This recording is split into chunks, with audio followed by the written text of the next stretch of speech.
Of the tragic events that rocked our nation on September 11th, we have witnessed a renewed spirit of what it means to be an American. Our thoughts and prayers go out to the victims who lost their lives and the families who struggle to cope with this tragic event. We have also learned the true meaning of the word hero. The real heroes are those men and women who risked and in some cases gave their lives so others might live. We, as baseball players, an organization, and a nation, salute you. Let us never forget the victims. God bless all of you. Let us continue to move forward as a country with strength and unity. God bless America. Thank you. Stage to the incredible sacrifices and courage shown by Americans all over the world, and certainly in New York, Washington, D.C., and Shanksville, Pennsylvania. It's Cubs and Montreal Expos baseball as we solemnly celebrate the sacrifices of the fine men and women of our armed forces and those whose lives were tragically lost 1 year ago today in the three cities we mentioned a moment ago. And hello again, everybody. Chip Carey, welcome back to Wrigley Field, where we celebrate Major League Baseball, we celebrate our American way of life, and we celebrate, pause, and reflect and remember the incredible sacrifices made September 11th in the year 2001. We will have a solemn pregame ceremony. Of course, God Bless America will be played, and then a moment of silence during the seventh inning stretch of today's final game of the year between the Cubs and the Montreal Expos. A nice crowd is gathering, and we will begin those ceremonies as our leadoff man program begins right after this timeout.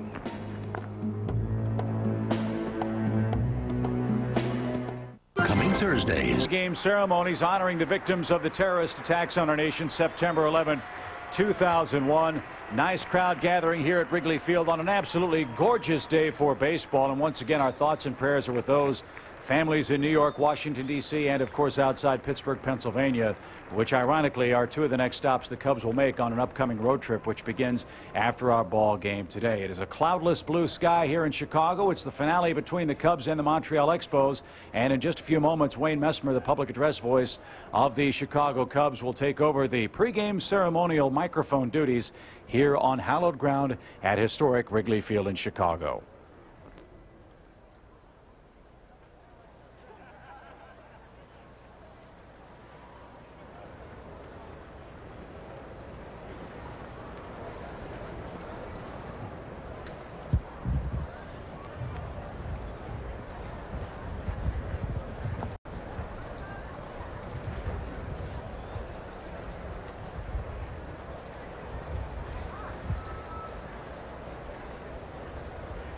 Both teams, just as they would on opening day and just as we did when play resumed 7 days after the terrorist attacks last season, will man each baseline. The Cubs, of course, on the third baseline, Montreal on the first baseline, and now let's indeed join Wayne Messmer downstairs. 1 year ago today, the tragic events in New York, Washington, D.C., and Pennsylvania sent shockwaves across our nation. But Americans united with strength, courage, and patriotism. As part of our pregame ceremonies this afternoon, we ask you to join us as we remember the victims who lost their lives on September 11th, 2001, while we also continue to celebrate the spirit that defines the United States of America. At this time, we ask that you please direct your attention to the area behind home plate as the Shannon Rovers Irish Pipe Band will perform.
And now, ladies and gentlemen, please welcome Emmy Award-winning Chicago journalist Bill Curtis, who will reflect upon the events of September 11th and read a letter from the President of the United States, George Bush.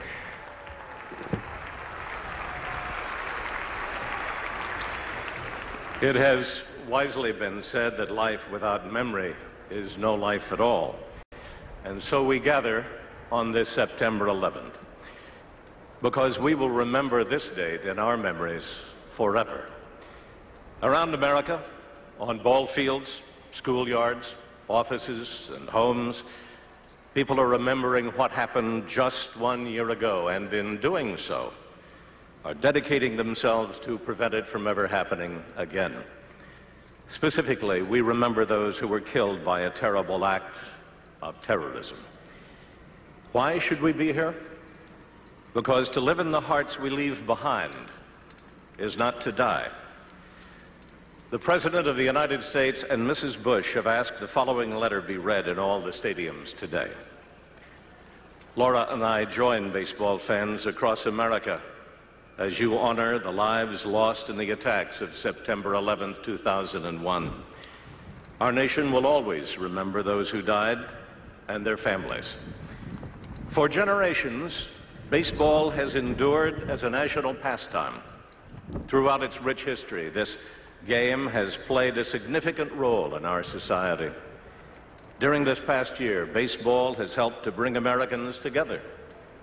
In the aftermath of the attacks, an exciting pennant race and World Series were an important part of the healing process.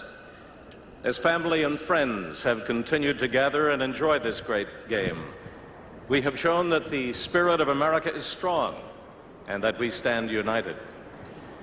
The events of September 11th, 2001 reminded us of what matters most in life: our faith, our love for family and friends, and our commitment to strong principles. In the days and months since then, we have seen the true character of our country in the resolve and compassion of the American people. By answering the call to help others, countless Americans are contributing to a culture of service that strengthens our nation. We know that heroism is found in a moment, or sometimes in a lifetime of serving something larger than ourselves. The year since September 11th has clearly demonstrated that law enforcement officials, firefighters, rescue workers, and all fire responders that are first on the scene are among America's greatest heroes. As we face the challenges of a new era, we know that there can be no peace in a world where innocent men, women, and children are targeted by evil. In fighting terror, our brave men and women in uniform bring security to our country and help protect our ideals, our liberty, and our freedoms. We will continue to defend liberty, seek justice, and ensure peace and opportunity for all. And we are certain that goodness will prevail. May God bless you, and may God continue to bless America. The President of the United States.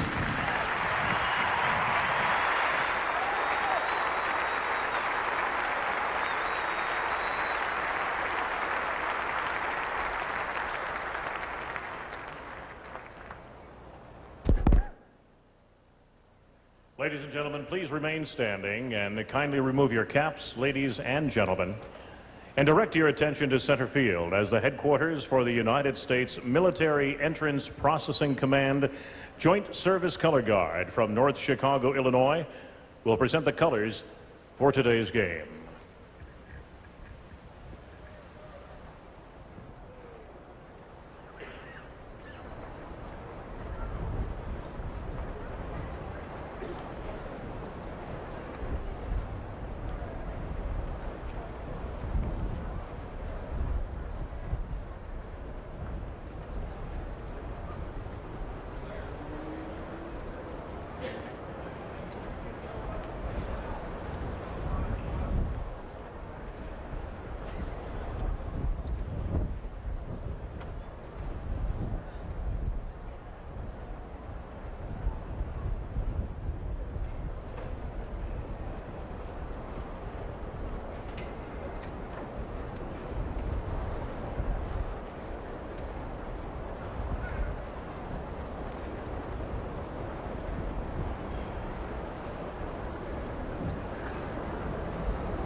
And now please join students from Chicago's Lemoyne Elementary School as they honor our country and our flag by leading us in the Pledge of Allegiance. I pledge allegiance to the flag of the United States of America and to the republic for which it stands, one nation, under God, indivisible, with liberty and justice for all.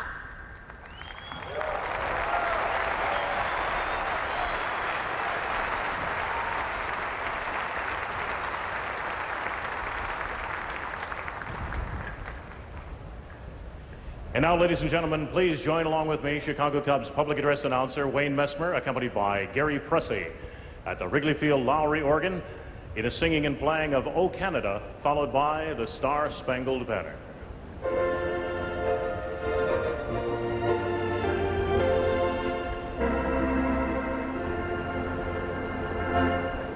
O Canada, our home and native land, true patriot love in all thy sons command. With glowing hearts we see thee rise, the true north strong and free. From far and wide, O Canada, we stand on guard for thee. God keep our land glorious and free.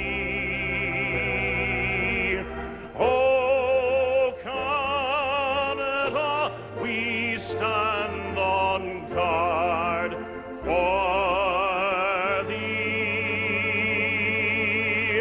O Canada, we stand on guard for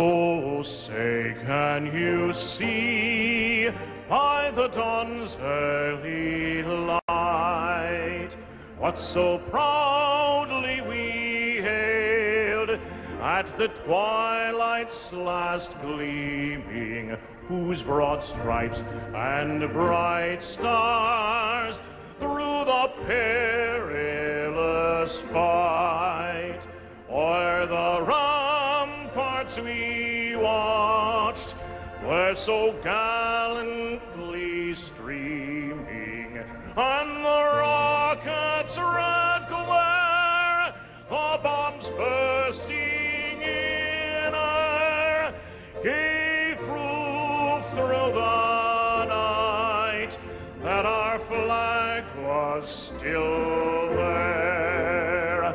Oh, say does that star-spangled banner yet wave o'er the land of the free and the home of the brave.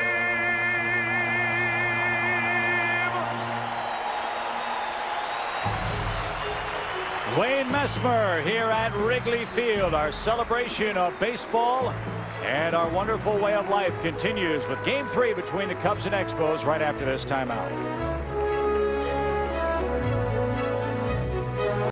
Sosa, and certainly on a lot of Major League Baseball players and professional athletes and sports fans everywhere. Indeed, a somber day here at Wrigley Field as the Cubs winding down this 2002 season. It was 1 year ago today that baseball was interrupted. Our lives were irretrievably changed, and baseball does again take second stage today. We will have the Expos and the Cubs in the series wrap-up today on WGN Sports. And hi again, everybody, with Joe Carter, Chip Carey, back at the ballpark. It's hard to believe that a year has passed since the terrorist attacks on the United States, and there are some who say that sports in our country and the way we look at sports has really not changed at all. Do you agree with that assessment, Joe? Well, I think we have to get on with our normal activities, our normal lives and everyday routine. But one thing about what happened September 11th in New York, in Pittsburgh, Pennsylvania, and also in Washington, D.C. is that our lives would never be the same. I mean, we go out there, we take things for granted, but this is one thing that we would never take for granted is our lives. And we know that there are a lot more things important than baseball, than sports, and that is our Constitution, our lives that we have. And I think that's maybe the biggest change of all. I agree with you 100%, and maybe that's the most important thing that for strictly from the sports perspective you take out of what took place, and obviously that is a tiny molecular sized slice of the entire puzzle when you consider what did take place a year ago. But this is a game, this is entertainment, this is a diversion, and hopefully if in some ways sports and Major League Baseball can help ease the pain of what took place a year ago, certainly everyone is hopeful that that will be the case. We are going to have baseball. It's a beautiful day here in Chicago. The Star-Spangled Banner and Old Glory flying all over the place at the ballpark. And maybe the most important thing too, it has redefined the definition of hero. Ball players and athletes are not heroes. The public servants, firemen, firewomen, policemen, policewomen, those who so unselfishly have given so much for those of us who are with you today. Indeed, we will not forget those sacrifices. They are the heroes. Those are the people we should and will be celebrating, hopefully today and in the days, weeks, months, and years beyond. A special day at the ballpark. It's the Cubs and the Expos, and we will have our first pitch starting lineup some more right after this.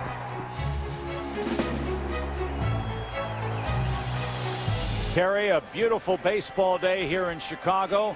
Just 6 home games left for the Cubs as they battle the Expos in the finale of this 3-game series. Glad you're with us on WGN Sports, and hopefully our broadcast day will brighten your day just a little bit on this most somber of anniversaries, September 11th, 2002. A look at the Montreal starting lineup. They were victorious in the game last night, winning by a score of 6-2.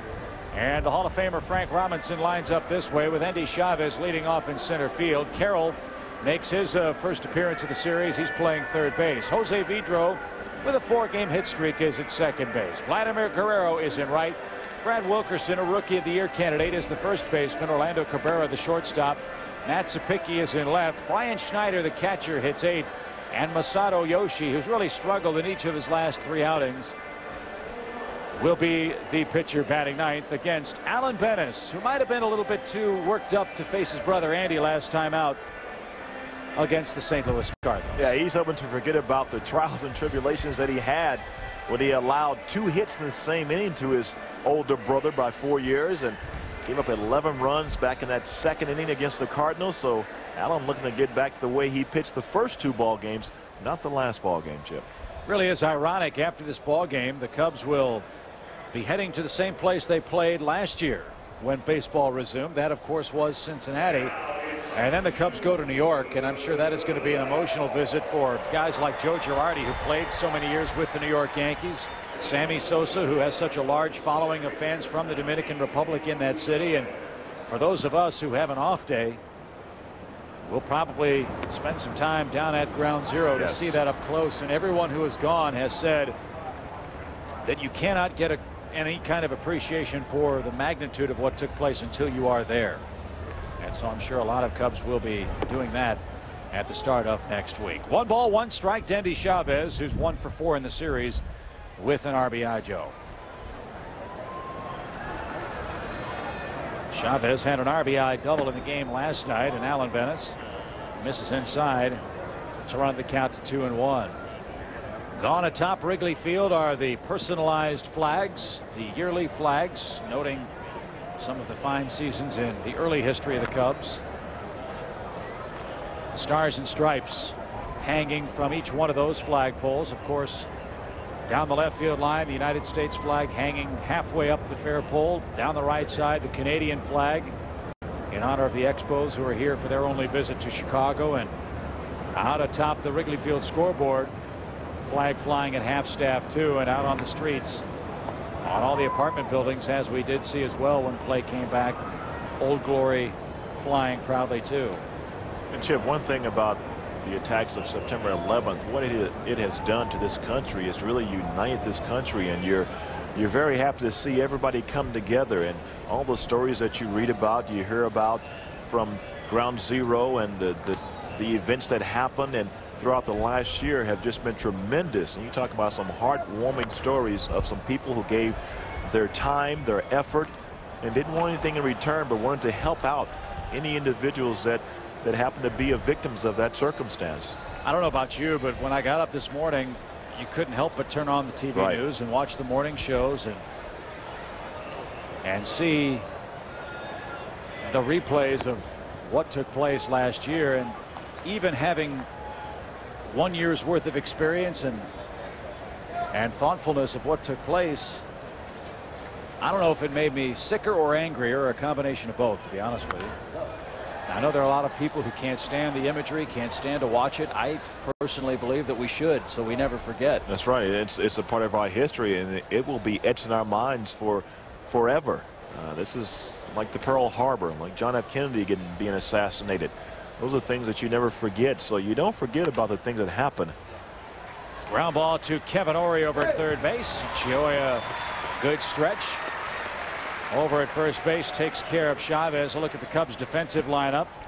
Ory and Choi on the corners. Bellhorn and Steins up the middle, with Brown, Patterson, and Sosa in the outfield. And Joe Girardi will be behind the plate. A lot of differences in our telecast today, you might notice.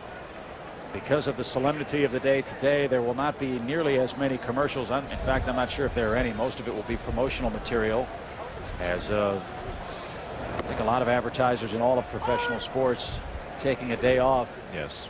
And wisely so. So you'll be hearing some vignettes and comments from players on both sides of the diamond today as they reflect on September 11th. Oh, that look one out. Ripped into the seats, into the second row. Hopefully everybody got out of the way as Jamie Carroll hit a bullet over there. No balls and 2 strikes. Jamie Carroll out of St. Petersburg, Florida, Chip, making his major league debut. To the University of Evansville in Indiana. And a slow ground ball hit to second, and he's retired quickly. Carroll hustling down that line, but he's out number 2.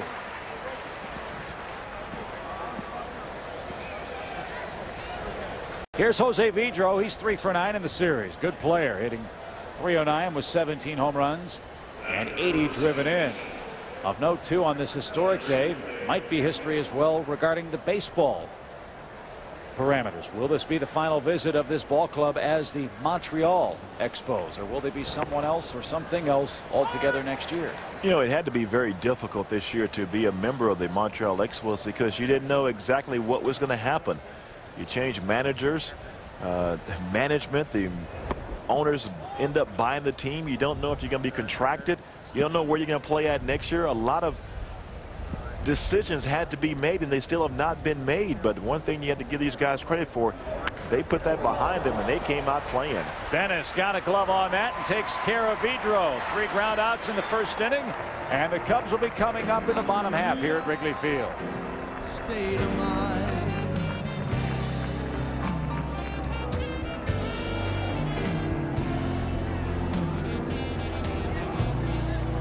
Seen on movies. So Chad Hermanson's thoughts on the 1-year anniversary of September 11th, and that's a great looking shirt. And a good start for the Cubs in this ball game. Nothing happening in the top half of the inning. Masato Yoshi to the mound for the Expos, and he's really been hit hard in his last 3 starts. He's lost 3 in a row, and he'll face this Cubs lineup today with Mark Bellhorn leading off at shortstop. Corey Patterson back in the lineup. He's really been struggling of late. Sammy Sosa with 2 lifetime home runs against the Montreal right-hander. Hee-Sop Choi making his first home start. Roosevelt Brown is in left. Chris Steins playing second base. He's 8 for 17 against Yoshi.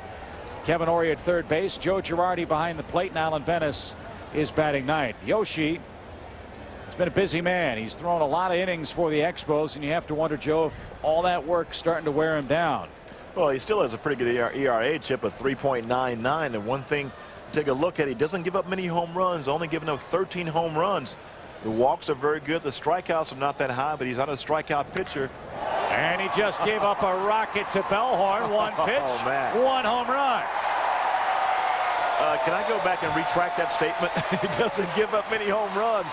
but he's given up number 14 to Mark Bellhorn. Bellhorn with his 27th home run, and he continues to impress every day he plays. And he's back in that leadoff spot, which saw him really take off with the power. 27 homers, 54 batted in, and the Cubs have an early lead. He's hit first in the lineup. He's hit second. He was hitting sixth because he was driving the runs in. But Masato Yoshi, he throws a sinking fastball down the middle of the plate, and Bellhorn was not wasting any time to jump on that first pitch. So Bellhorn's second game opening home run, third of his career. And here's Corey Patterson with 14 homers and 52 driven in himself. Corey's bat has been silent of late. That one hit hard but pulled right to Vladimir Guerrero for out number 1. And here's Sosa. Well, remember when the Cubs returned home for their first home game after September 11th? Sammy hit that dramatic home run, and then Billy Williams over at first base surreptitiously handed him the American flag, and Sammy paraded around the bases with Old Glory. That was probably one of the greatest moments that you ever had a chance to witness, Chip, and your call was very dramatic and very right on cue when that happened. And things like that, and you never forget that. It put chills down your spine. And at the time, the Cubs were a little worried that the umpires might have called Sosa out for carrying the flag. I don't think they would have went that far. Yeah, that would have been a real problem. 44 home runs, 98 for Sosa, who has struck out now in 19 straight games. Yeah, Chip, right now Sammy is pressing a lot because you look at the magic number that he is zeroing in on, and that's number 500. And as you get closer to that huge milestone, a milestone that not too many people accomplish, you see Sammy reverting back to the old Sammy, being very anxious at the plate, jumping at the ball, swinging for the fences. This is where Sammy has to relax. You see he's only hitting 130 with 11 strikeouts. That's not Sammy Sosa. Relax, take what they give him, and when they make mistakes, then you capitalize. But you cannot go out there looking to hit the home run. Hard hit ball, and that ate up Mr. Carroll over at third base. He played the in-between hop, and it almost took him into left field. We'll see how that scored. Don Frisky says infield hit. Now, the one thing that Jamie Carroll's going to learn, every ball's a tough ball here. He tries to stay back on the ball. You've got to charge that ball a little bit, try to get it in between the hop or on a shorter hop. But that ball takes a wicked hop, bounces straight up, and Sammy gets the benefit of the doubt. And here's someone everybody's been wanting to see, Hee-Seop Choi in the 4-hole, coming off a monstrous home run in St. Louis.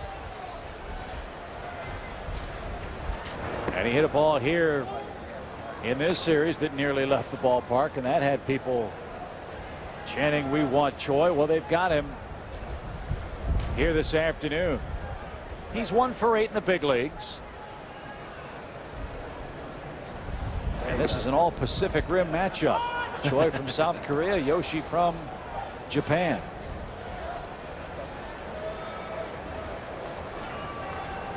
When you take a look at Hee-Seop Choi, I mean, tremendous size, but tremendous presence at the plate, very confident. And a lot of times you want to see if a guy looks overmatched, and by no means is Hee-Seop Choi overmatched. I mean, he understands the strike zone. He knows about balancing his weight, keeping the weight back, driving through the ball. And him and Corey Patterson, I made a comparison the other day in St. Louis. They have typically the same swing, but Hee-Seop, he can handle that inside pitch a little bit better than Corey can. What I like for a young player is his command of the strike zone. He walked nearly 100 times down at AAA. And when you think of young sluggers in our division, the name that immediately jumps to mind is a man we're going to see starting tomorrow night, and that's Adam Dunn of the Reds. He's walked well over 100 times with very impressive power numbers too. Yeah. Choi could be that kind of player. That's one thing that I never had command of, was the strike zone as far as base on balls. My idea was you see a strike, swing and hit it. 3 balls, 2 strikes. Let's see if the Cubs have Sosa doing any running here with 1 out. Sammy only 2 out of 2 in stolen bases. The Cubs as a team have not done much running since July 1st. As a matter of fact, they have a grand total of 13 stolen bases in the last 2+ months. An underutilized asset at the moment with Sosa running. The pitch is low. That's ball 4. So Hee-Sop Choi walks. 2 men are on with 1 out. Well, you're right, Chip. It is something that the Cubs have not utilized, and they've got 56 stolen bases, only been thrown out 18 times. So the opportunity and the speed is there. It's just that the aggressiveness has not been shown, and that's something that I would have loved to have seen the Cubs do, is put more pressure on the opposition. When you don't put pressure on the opposition, you play station-to-station ball game, you're not going to win too many ball games. Especially on a day like this, again with the wind howling in off Lake Michigan. So 2 men are on for Roosevelt Brown, and he takes downstairs. What a country. Japanese pitcher playing for a Canadian team in a French province, facing a Korean playing in Chicago in that last head-to-head match. Well, only in America. And right now, Dick Pole out to talk to Yoshi. This is a really early trip out to the mound. He may have spotted something in his mechanics and want to address the problem before it becomes an even bigger problem. Catcher Brian Schneider.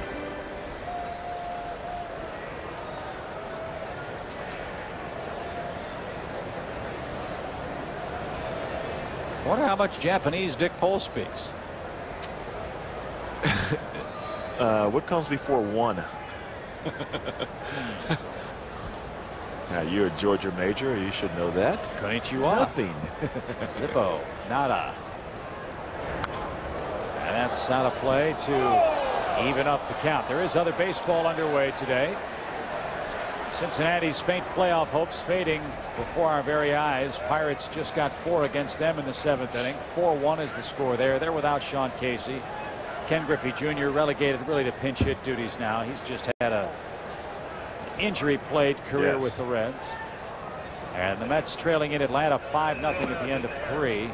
Braves have already clinched the National League's Eastern Division. Over in the junior circuit, Minnesota with an 8-0 lead over the Tigers. That ball game is in the 4th. All the rest of the action is later on. Boy, and it has been a rough career for Ken Griffey Jr. in Cincinnati. That's hit in the left field for a base hit. Sosa will be held up as the picket came up ready to fire. And Yoshi getting hit awfully hard. This has been the problem for him in the last 3 starts. In 13 innings, 23 hits, 11 runs, 10 earned for him in losses to the Phillies and the Braves in back-to-back appearances. And one of the things he does, he's been doing, Chip, he's been getting behind the hitters. And when you get behind the hitters, any pitcher will tell you, when you have to throw the ball down the middle of the plate, that sinking fastball right there that he normally has to hit the outside corners, the ball has been elevated. It stays in the hitting zone too long, and you get in trouble. But you have to throw strikes, and you've got to work ahead of the hitters. Chris Stein's getting the start at second base because he loves what Yoshi throws him. He's 8 for 17 with a home run in his major league career. That was probably one game that he said, Yoshi's pitching, I know I'm playing that day. He better know he's playing, otherwise everybody'd say, what the heck's going on? Yoshi did beat the Cubs back on April 16th, 8-4. He lasted just 5 innings. He gave up 3 hits and a run, and already their bullpen is up. Brent Reams loosening up, and he may have been still in the clubhouse when the game started. Double play ball perhaps. Kicked, and everybody might be saved. Yes, and a terrible decision by Cabrera. He booted it once, threw it away. That might be a double error. Well, we saw a double error yesterday on Alex Gonzalez, and now Orlando Cabrera, what should have been a double play, would have gotten him out of the inning, turns into a fiasco as Cabrera, the ball really takes a bad hop right here. Wait for the ball to come up, and that dirt seemed like the ball's bounced a little bit harder. We saw Carroll earlier, and then he boots it and then throws it away to compound the problem. That has been a big problem for Montreal this year. Defensively, they have been terrible. That's 125 errors now for them. And for Cabrera, who gets 2 more errors, that's 29 this season at shortstop. And he plays most of his games on the artificial surface. I mean, you're not going to get truer bounces than that. So Yoshi down 3-0 with runners at second and third, 1 out for Kevin Orie. Chris Steins does get an RBI because you cannot assume a double play. He drives in Sosa. Double area yesterday on Alex Gonzalez, the shortstop, and now Cabrera returns the favor. To put it into perspective, in the previous 391 games that Cabrera has played, he committed a total of 31 errors. He's got 29 this year alone. Wow. No balls and a strike to Kevin Ory, who had a fine year at AAA Iowa this season. Chip, a lot of times, I said it yesterday, when you start doing bad, you think bad thoughts come into your mind, and a lot of times you can't help but keep them in your mind because you're thinking about that, and you find yourself where you were a very aggressive shortstop wanting to make the plays. Now all of a sudden you're saying, you know, I hope they don't hit the ball to me. And then every time you say that, the ball finds you, so you're always playing back. You're a little bit hesitant. You're not very sure of yourself. One thing you cannot do, you cannot change the past. You forget about the past. You work towards the future and just keep playing hard. Infield in as Ory drives that ball to left. Sapicki sets himself up cleanly. Brown tagging from third. He's going to come home. The throw is terrible. And off mark, Steins moves to third. Ory gets an RBI as Brown comes in to make it a 4-0 game. Boy, Sapicki caught this ball coming forward and thought there may be a chance for a play at the plate. If you take a look, he kind of double clutched into his glove. He pumped his glove twice to get the throw off. Watch, he makes a catch here, and then he goes in, and then he pumps again, and that takes an extra step. And when you do that, you're not going to get anybody. The throw is way offline, allowing Chris Steins to go to third base. So heads up base running by the Cubs. And Alan Bennis has to feel great about this. Last time he pitched, it was the Cardinals who put together a big inning against him. Now the Cubs bats in the first have come out and have taken advantage of 2 errors by Cabrera.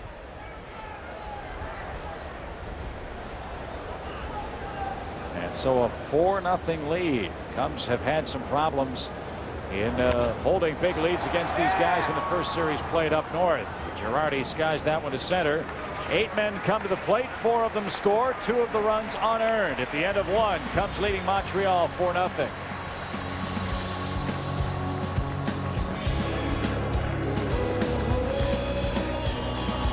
Cubs got 4 runs in the first inning and lead the Expos here on a beautiful baseball day in Chicago. Our next to last homestand of the season. Hard to believe it. We've got 10 games on the road coming up, then 6 with the Cincinnati Reds and Pittsburgh Pirates, and then it's see you in 2003. Boy, Chicago, all the cleaners must be closed this week. Why? Well, still a lot of house cleaning up here, a lot of coat cleaning. Yeah. Nothing like some Febreze, huh? Febreze. You go through a whole can of it, I think. Pipe down on there. 4-0 our score as we move to our second inning of play. Vladimir Guerrero will go to work first for the Expos. Alan Bennett staked to a 4-0 lead here in the top of the second. A lot of times the pitchers don't like to get too many runs early, get them out of their comfort zone, but not here. Alan Bennett, he wants to get as many runs as possible. And the man he's facing now, Vladimir Guerrero, one of the great superstars of the game, hard worker, hard playing, and he's just a hard hitting player. I love watching this guy play. Oh, of course. He's a wild colt, and if he can ever learn to harness that incredible arm in right field, look out, because as many assists as he has, he'll also airmail the rest of his defense. Well, you know he's going to give you 100% every time he goes out there, offensively or defensively or on the bases. And at the plate, because he swings at so many pitches, a lot of pitchers will challenge him more. And he continues to do that. Drop the ball in, find the holes, find the gaps, and find the outfield bleachers. Well, as we said, you cannot count these games in the win column against these guys by any stretch of the imagination. Cubs had a 6-0 lead against Montreal up at Olympic Stadium on the 17th of April. They blew that lead and blew the game 15-8. And remember it was Bruce Chen that came in and threw up some goose eggs, and the Cubs could not recover in Montreal. So keep on pouring it on if you can. Here's Wilkerson. Will this guy be the Rookie of the Year? We've talked about Austin Kearns. How about Jennings, the Colorado pitcher, who's had a marvelous season at Coors Field this year? Jason Jennings did a pretty good job, but it will go down between these two guys and Brad Wilkerson, and we will see Austin Kearns in a couple of days on WGN on Friday and Sunday. So we'll get that chance.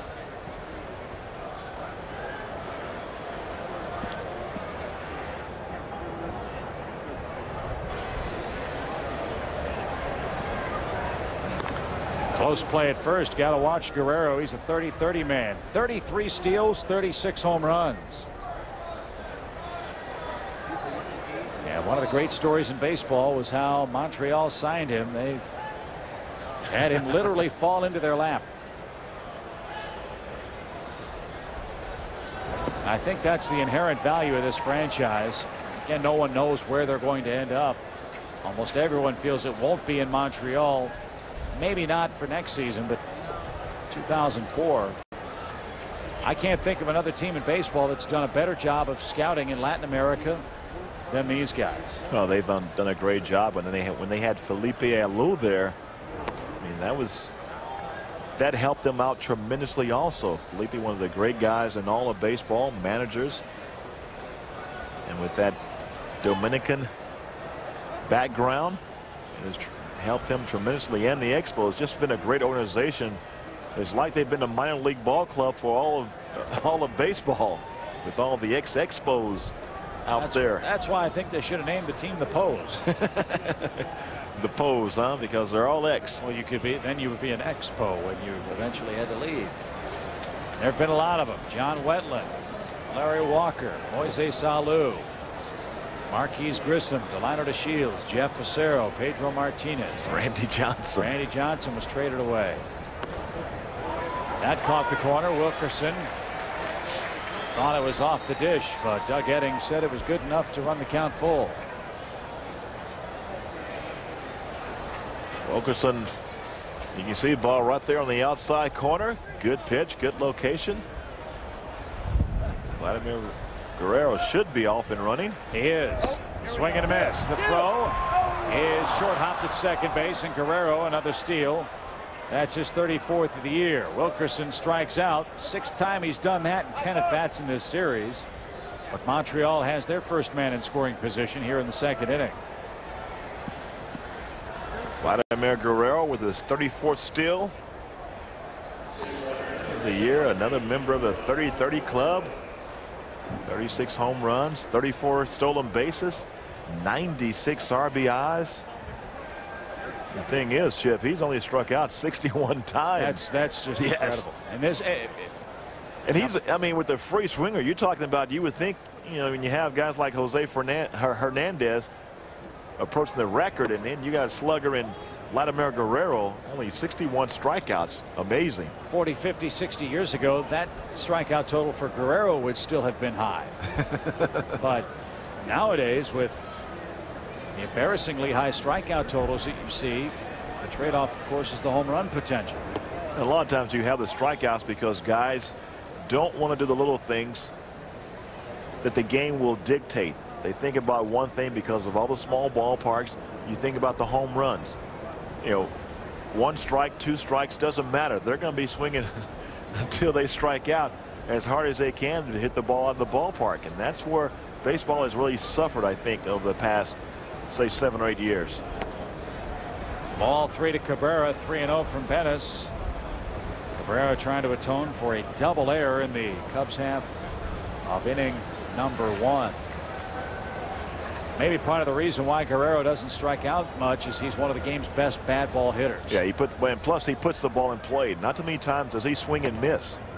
And there's a difference. A lot of guys who make contact don't strike out that much. They'll always be able to put the ball in play, and when Vladimir Guerrero swings, he's usually making contact.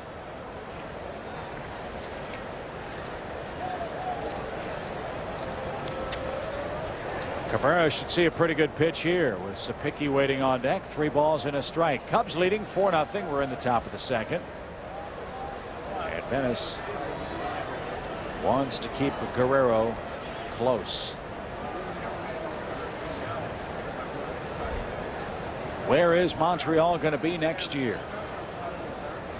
Montreal, Washington, D.C., Portland, Las Vegas, New Jersey, who knows?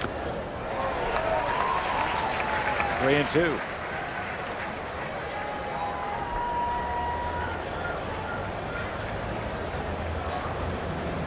I think if you took a poll of the Major League traveling secretaries and the players themselves, they would all vote not to have to go back to Montreal. But the question is, will there be enough time to get another city ready for them to occupy next year? But whoever gets them, whoever buys them from Major League Baseball is going to have the nucleus of a very good team and one of the game's brightest young general managers in Omar Minaya. Yeah, he's done a very good job with limited resources this year. Halfway through, they trade for Bartolo Colon. They felt they had a chance to catch the Braves, and all of a sudden the Braves just took off. 3-2. Lined into left center field. Can anybody catch up? Yes. Good play by Patterson. He outran the baseball. Back to second. Guerrero, 2 out. Well, the Braves definitely helped that ball, and Corey Patterson able to track it down as Orlando Cabrera looking to bring in Vladimir Guerrero here. Slider there, middle of the plate. And when the ball left the bat, it looked like it may hit the gap, but the wind held it up, and Corey with the great speed, a very good jump. Makes a fine running grab. And Vladimir Guerrero, after Corey made the catch, he was halfway to third base, so very aggressive. Was able to get back in time. Here's Matt Sapicki, a couple home runs and 4 knocked in. And a quick strike. 0-1 your count.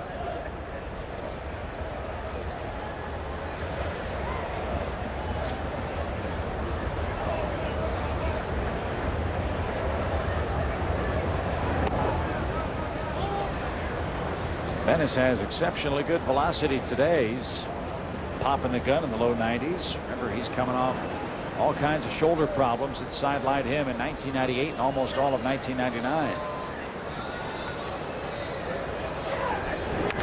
Ground ball. He ought to be out of it. And he is. Steins fires to Choi. Guerrero left stranded, and after 1.5, Venice has a big 4-run lead.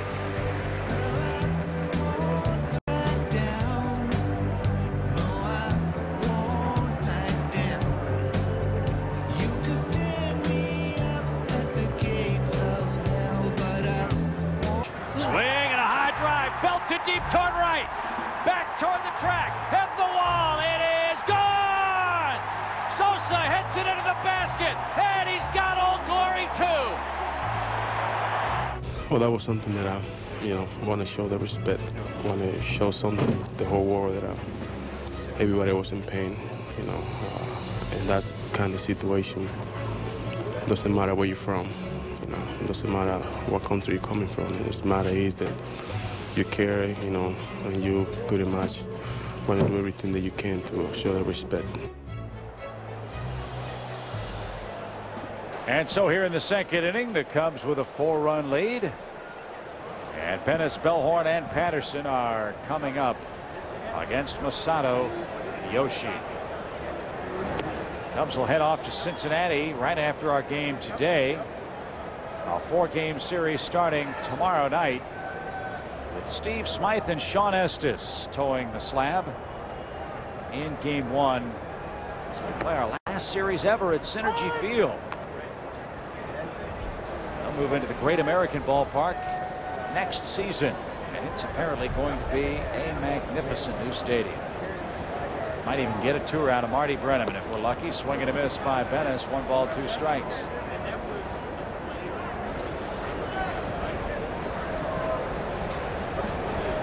We'll have that game on Friday and Sunday on WGN. Thursday, Fox Sports Net. No TV on Saturday. That's right. You get a day off. Going to Orlando? Nope. Oh, I'm going to Mount Adams. Oh, okay. I knew there was a Mount Adams in there somewhere with Eddie Shepard.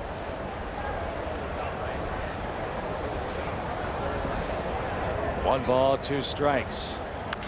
Little roller back to the mound. Yoshi's got it. And Pettis retired for out number 1. Yeah, it's always great this time of year to see Eddie and Patty Shepard at the world famous Mount Adams Bar and Grill in the Blind Lemon.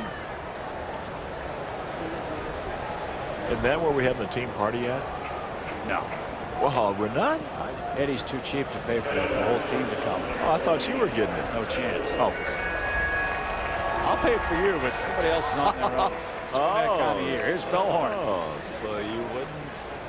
For Mark Brady, Pete Thomas, Skip Ellison, all those guys are just out of luck, huh? It's their turn to buy. That's all I can tell you. Here's Bellhorn, hit the first pitch of the game out of the ballpark for his 27th home run. I think, though, when you go to producer school, rule number 1 is always make sure you have a mic flag and a banner. Rule number 2 is never pick up the check. 1 ball, 1 strike.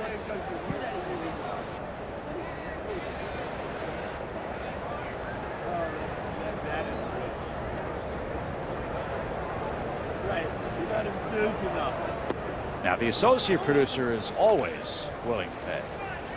The director, too. I don't know what it is about the producer. I guess it's the premarital wedding jitters that causes inertia to take over when it comes to the wall. 2 balls and a strike. Way upstairs, 3-0. Did you get an invitation, by the way, to Pete Thoma's upcoming nuptials? No, I am not. Just curious. Lovely bride-to-be, Cher, from Canada. Ground ball to the right side. Wilkerson handles the in-between hop. And Bellhorn's retired for out number 2. Corey Patterson will be the batter. Before he does, let's pause for station identification. Cubs leading 4-0. This is America's #1 sports station, WGN TV, Chicago's WB. Corey line to Vladimir Guerrero, his first time up. Joe Carter, Chip Carey from the ballpark. News today, the Cubs and Astros have finally completed the Flash Gordon trade. Who do we get? Roy Oswalt? Jeff Bagwell? No. No. Richard Hidalgo? No. Brad Ausmus? Travis Anderson and Mike Nannini. Cubs got left-hander Russ Rolacek. And they got Anderson, second-round pick in 1999 out of the University of Washington. He spent all year at Lexington, working mostly out of the bullpen. Nannini, Mike Nannini, sandwich pick between the first and second rounds of the 1998 draft. He spent all of this year at Double-A, starting 24 times for the Round Rock Express. Corey Patterson, a big swing and a miss. 3 up, 3 down for Yoshi in the second. He'll bat second as we move to our 3rd inning. Doesn't make a difference if we make it all night. We got each other. That's a lot for love. Give it a shot. Brian Schneider goes to work in the 3rd inning for the Expos, who trail it by a score of 4-0. Alan Pennis with good velocity today, and with the wind howling in, he can go right after those opposing hitters and see how far they can hit it. Yeah, pitchers love to pitch on days like this, the wind blowing straight in from behind you. A lot of times when you make the mistake, it doesn't come back to burn you. Every now and then you may get one out, and Mark Bellhorn led the game off with the home run. Yeah, the first pitch the Cubs saw left the yard. Yeah, he homered in the first inning of yesterday's ball game also. So 2 consecutive days for the, let's see, is he a third baseman, second baseman, or shortstop? He's a real good offensive player. And this is the value I think that Bellhorn provides for the Cubs for next season. He can play first, second, third, and short. I mean, and hit 25, 26 home runs for you, potentially. And for the manager to be, if it's Bruce Kim or whoever it may be. Mile high pop up by Schneider. The wind's going to push that one well into the crowd. It gives them a great opportunity to have basically one guy. You know, you may be able to add an extra pitcher or extra guy in the bullpen because of the exploits of Mark Bellhorn, because he can play so many positions. So you don't need to carry that extra infielder in case someone goes down, because Bellhorn is able to go from first, second, third, or short and not lose any productivity on the offensive side. That one down the left field line, slicing and foul over the Cub bullpen.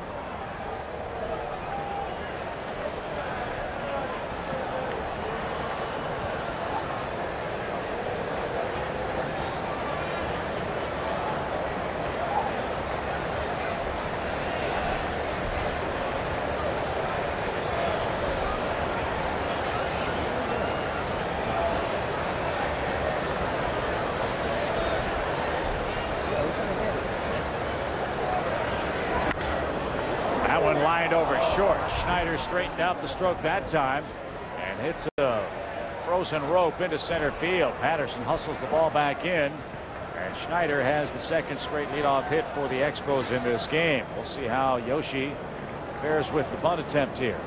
Brian Schneider went down and got this ball low in the strike zone and was able to elevate the ball over the head of Mark Bellhorn. Good piece of hitting right there. This is a very good pitch down and away. Ball is taken away from Schneider. Sometimes you just got to give the hitter credit. The pitcher made a good pitch. The hitter was just a little bit better. Yoshi with 5 sacrifices bunts the first attempt foul for a strike. It's 0-1. Richard Otto and Tony Rice are here from Amarillo, Texas.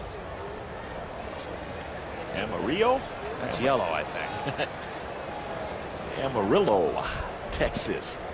I'm just saying it how my kids say it. Amarillo. Oh, Amarillo. Bob okay. the Builders, Tractors, or Amarillo. And the St. Bernadette Senior Association from Rockford, Illinois is here on a cool, blustery day in Chicago. Those kids, you know, I'm sure Summerlin's getting big. Oh, and man. Christopher and Stefan. Nothing personal. I'm ready to get home and see him. Yeah, they're probably in nice warm weather, huh? Yeah, that's it. Another strike to Yoshi. 0-2 your count.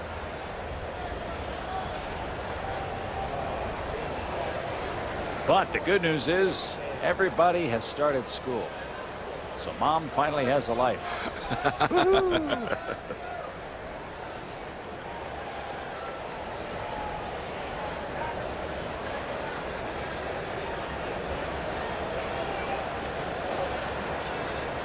Schneider not moving, and Yoshi strikes out. Well, it's about as bad in the bat as you'll see. In a 4-0 game, he can't advance the base runner.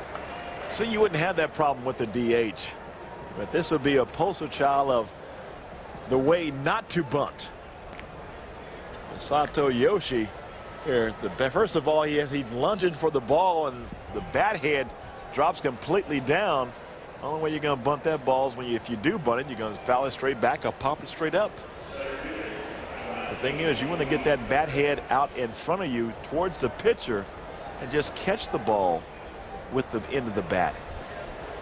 Here's Chavez. He bounced out to Kevin Ory to open up the game for Montreal, and he hits that one a ton to right. Wind pushing it into foul ground, however. And no play for Sosa. Strike one to Chavez. Any ball hit down the right field line will blow foul. But Sammy Sosa knows the wind conditions here and giving it his all-out effort. That's one thing about Wrigley Field. You always have to be aware of the flags. That cost the Cubs last night. They were playing so deeply with the wind blowing in. I agree. And now if you take a look at Rosie Brown and Corey Patterson, they are playing very shallow. They're a lot shallower than what Alou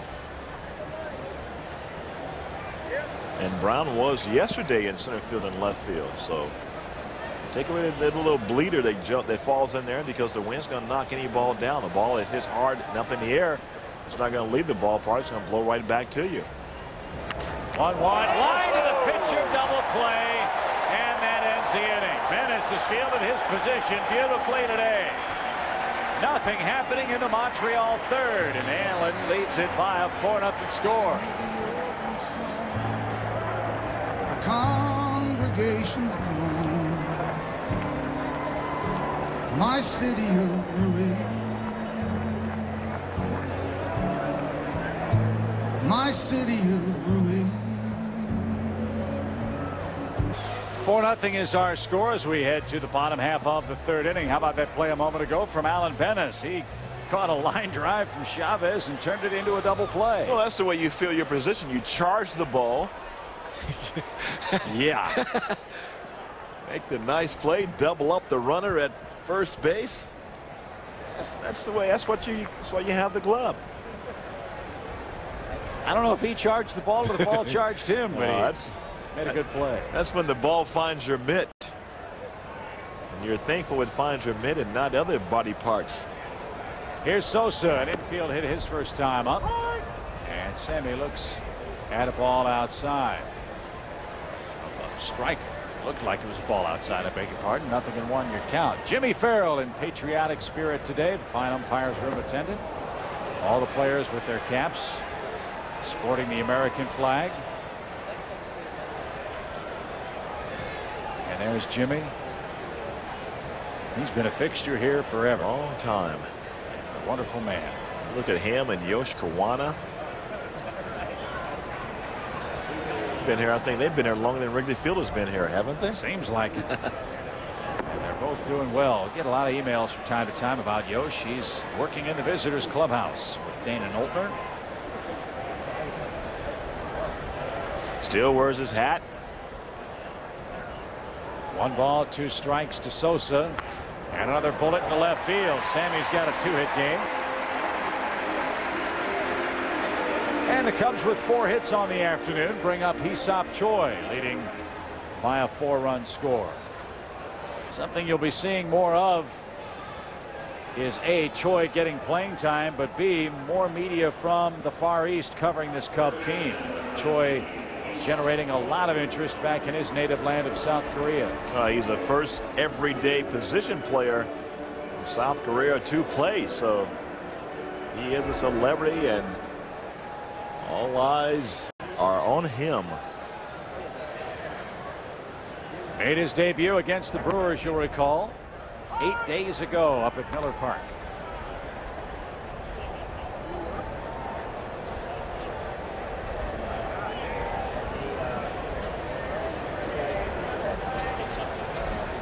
I take that back. It was here against Milwaukee. We played the back-to-back series with them. And his first hit, a home run. Countless numbers of players have done that, but still, what a thrill for him. And he got the baseball back. The grounds crew in St. Louis hunted that thing down. Yeah, they had to go way back up into the cracks of Busch Stadium. That caught the corner. 1 ball, 2 strikes. It's amazing rookie players, though, are not afraid to express their displeasure at the major league strike zone from time to time. We've seen Wilkerson do it. We saw Choi do it now. Well, you have to feel like you belong here and act like you belong here, and that's just part of the maturation process. You don't feel whole till you complain to the umpire. Exactly.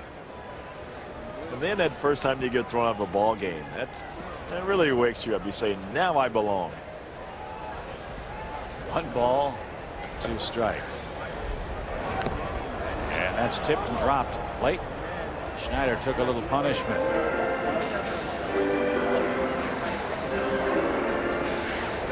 What's your gut feeling? Will the Expos be in Montreal next year?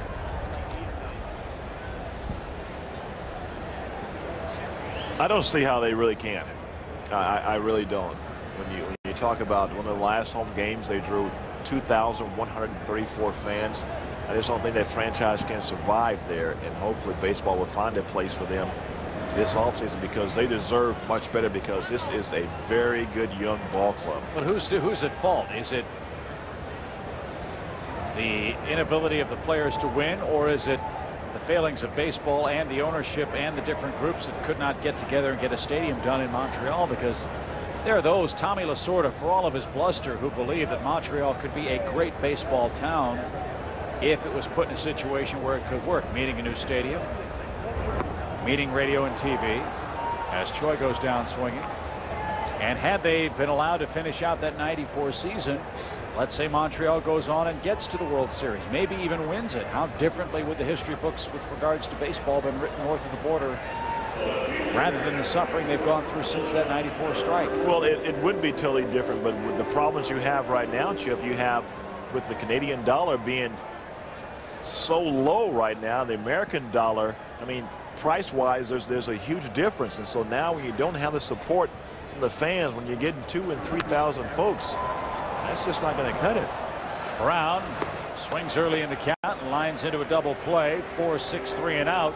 And we are through 3 innings in Chicago. Cubs leading the Expos by a score of 4 tonight.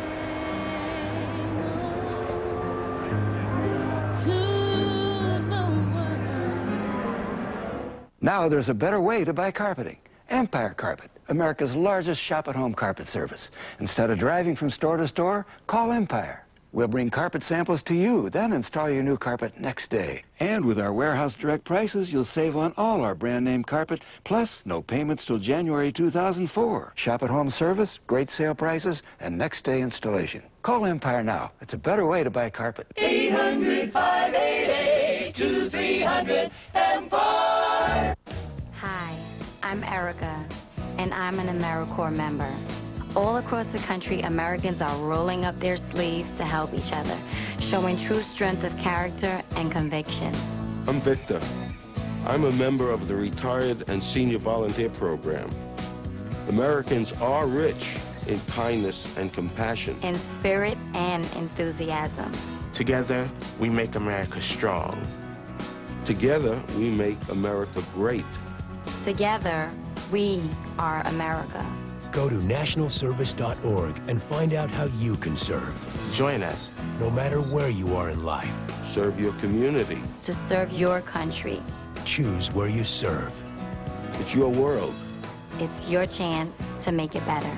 Apply online at nationalservice.org and answer the President's call to service.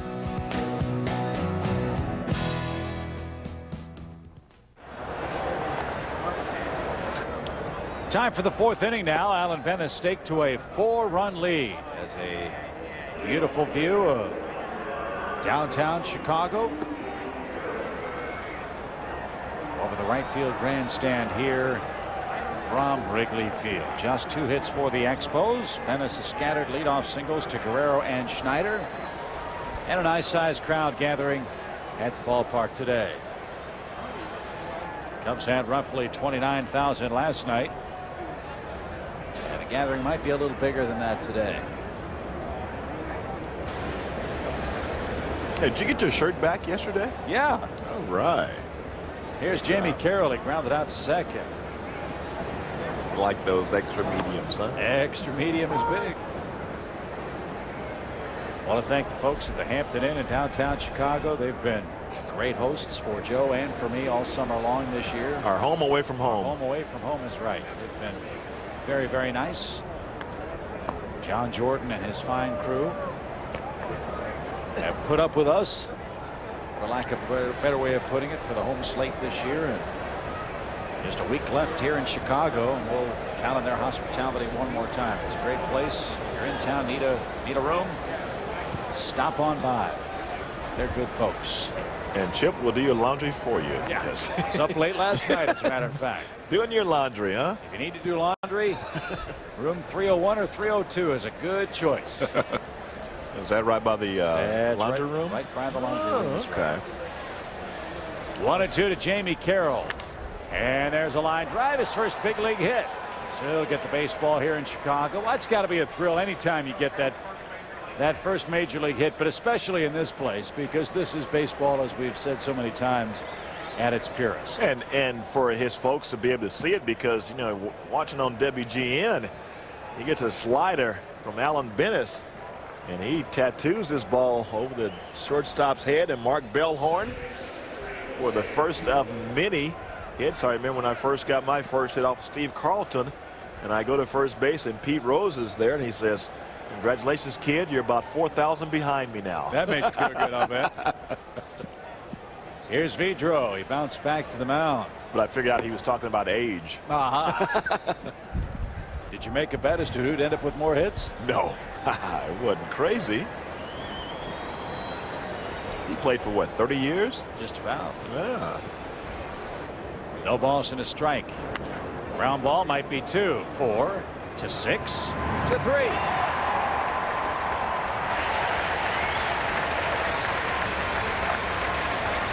Well, the pitcher's best friend, the twin killing. Bellhorn and Steins combining. Steins to Bellhorn. Boy, it's very tough. You don't know how tough it is to go from second base to shortstop to third base, play a little first base. I mean, the job that Mark Bellhorn has done, he is learning each and every day he's out there. But he is doing a very good job.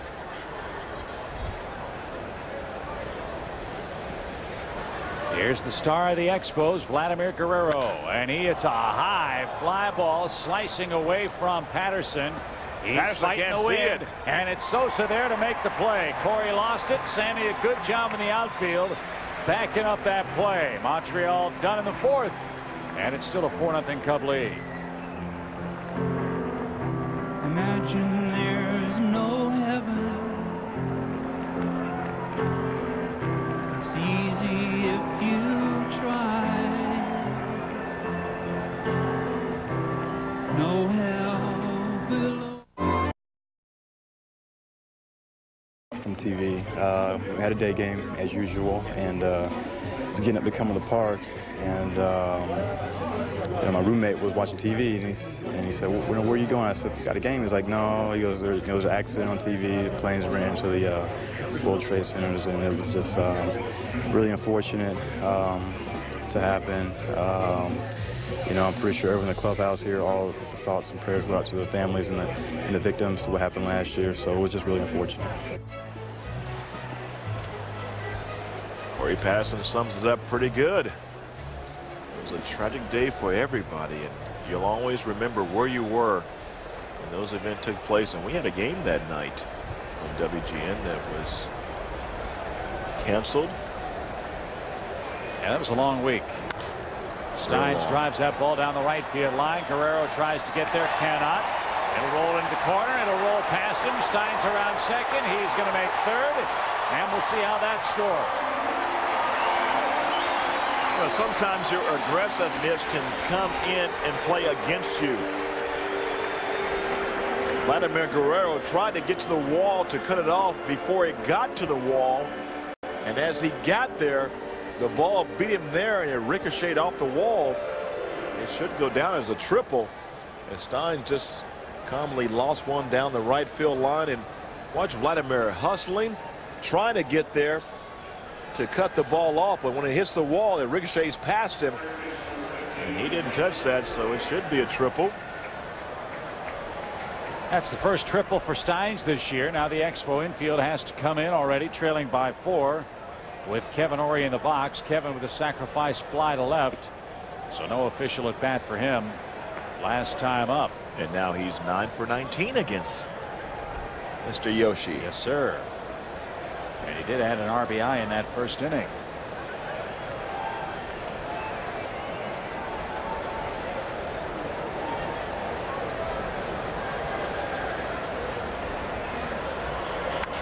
That one driven to right field. Guerrero into the corner again. Is going to make the catch against the padding, and Kevin Ory 2 sacrifice flies, 2 RBIs, makes it a 5-0 game. Well, a much different hitter is Kevin Ory now than when I saw him in 1998. They would just try to tie him up inside and then go away, and he'd flail and miss it by a mile. He's a much more mature player, person and hitter. Chip, this ball game takes on the look of a AAA ball game, because you talk about Patterson, Choi, Brown, Steins, Ory. You know, these guys were in AAA, and now they've come here and propelled the Cubs to a 5-0 lead. And you're right, Kevin Ory, when you hit the ball where it's pitched and drive it down the right field line, that was the perfect spot. Sacrifice fly. It seems so simple. A lot of players have trouble producing that sac fly. Into the seats foul off the bat of Joe Girardi. Quickly, no balls and 2 strikes.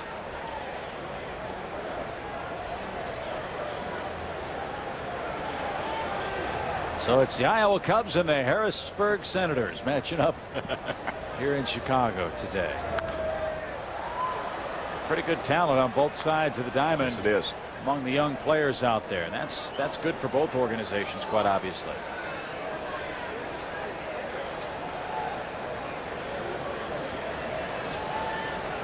I mean, as a ball player, you're going to have your ups and downs. You're going to have days where you don't play very well. But the one thing you can control, I mean, you can't control that, but the one thing you can control is the emotions at which you play at, the energy level at which you play at. And that's what I'd like to see more of the players do. And that's something that they really get away from. And you come to the ballpark and you feel a little bit tired, but you know what? I always had the inclination, and so that guys like Cal Ripken, there may be some kid that pay his hard-earned money to come and see you play that particular day. And he's looking just for you. Don't let him down. That was one of the greatest quotes, I think, attributed to Joe DiMaggio. They asked him why, after all that he had done those great years with the New York Yankees, why he played so hard, why he was so careful in the way he wore his uniform, the way he returned the ball to the infield after a base hit, the way he hit the cutoff man. And it's the point you just made. He said, because somewhere somebody hasn't seen me play yet. Right. And if you take that attitude every morning, you get up, you say, you know what, today someone will be there that has never seen me play, and what kind of impression will I make upon them? Little things like that to get your mind focused on not taking this game for granted. 2 quick strikes to Bettis with the bases clear, and he lifts a fly ball shallowly into right. Guerrero's under that, and the inning is over. A triple and a sacrifice fly plates the 5th Cub run, and after 4 innings here in Chicago's north side, it's 5-0 Cubs.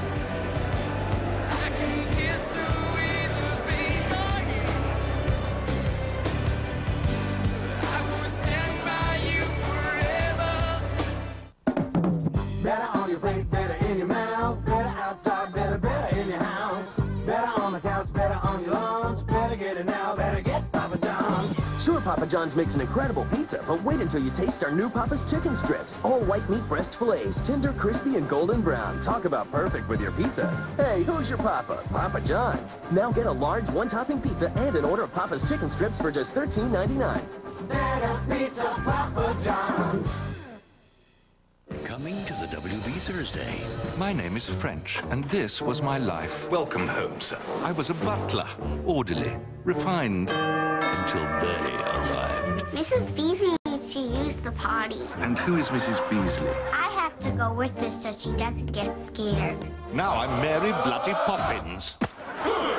Where's our room? And we're all pretending we didn't hear the child use the phrase, our room.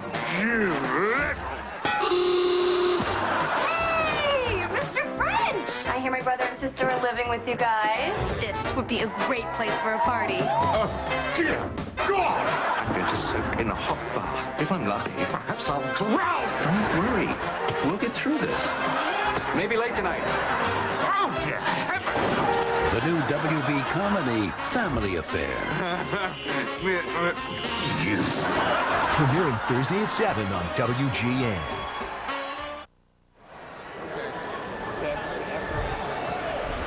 Engine 78 right across the street from the left field wall here at Wrigley Field in Chicago. And a big group of about 90-plus firefighters are enjoying the game courtesy of the Cubs in the right field family section today. Boy, when you talk about heroes, again, that might be the greatest perspective changer of everything that took place a year ago. It has changed the way not only fans and John Q. Public talk about firemen, firewomen, policemen, and policewomen, but certainly those of us in the broadcast journalism industry certainly have been more cautious in how we apply those terms too, and I think that's a good thing. Oh yeah, because you have the utmost respect for these individuals. You talk about bravery and heroism. These guys exemplify that, and you know, just to think of put things in perspective. I mean, you're trying to get out of a bad situation, and they're going in to help others to get out. So that's a total sacrifice that they have made with their lives. There was a great story about everything that has taken place in New York And a little kid was walking out of Shea Stadium, and he goes up to a policeman waving traffic out of the parking lot, and he hands a baseball and a pen to the cop and says, "Can I have your autograph?" Oh, man. And the cop says, "Well, why do you want my autograph? Shouldn't you be getting one of the players?" He said, "No, you saved the world." Boy, that right there, that is awesome. That is touching. 2 balls, 2 strikes. Tell you what, that policeman probably felt like his job is. At least he did in the eyes of one kid. Yes, exactly. And if you can change one person's perspective, you have done a good job. 2 balls, 2 strikes. Bases clear for Wilkerson, and he continues to be mesmerized by this Cubs staff. He hadn't done a whole lot to impress the Rookie of the Year candidacy of the voters here in Chicago. He's punched out now 7 times in 11 at-bats here at Wrigley Field. Well, when you get behind in the count, you have to swing at the pitcher's pitch. And Bennett with a good breaking ball. That was like a 55-foot breaking ball, and Wilkerson was off and swinging. This game can be very simple at times, and it can be very hard at times. And very humbling, too. Oh, this game is humbling every single day, and every single at bat you can become humbled. That's why I've always said you can't get too high when you do good. You can't get too low when you do bad, because you have to wait about 20 minutes, and you got to prove yourself all over again. Here's Cabrera, 38 doubles this season. Problem is, he's almost made that many errors. That's got to be something he works on in the offseason. He's had a very disappointing season afield. Sharply hit, Ori to his left. Good pickup, good throw.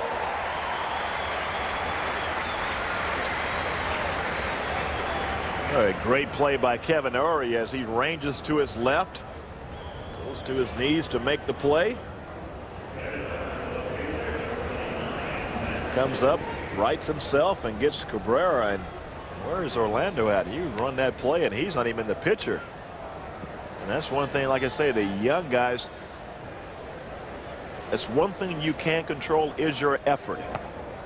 It's not asking too much to go out there and run hard every single play.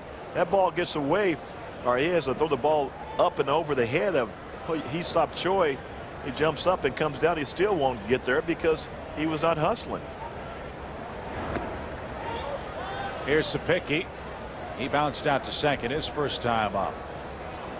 Venice has allowed just 3 hits today. A much more effective performance for him compared to last time out. And again, the emotions of that moment had to affect his performance, as both he and Andy back in the big leagues, throwing the ball very well. Allen's not an excuse maker, but he ran into a real buzz-sawing St. Louis team that has an excellent offense, and the Cubs weren't playing for much other than pride, and they were swept out of St. Louis. And Chip, it was a lot of pressure as Sapicki goes down looking. Man, Bennett's throwing the ball well today. He's qualified for the win, and he's on his way to a 5-0 lead. With the strength to carry on.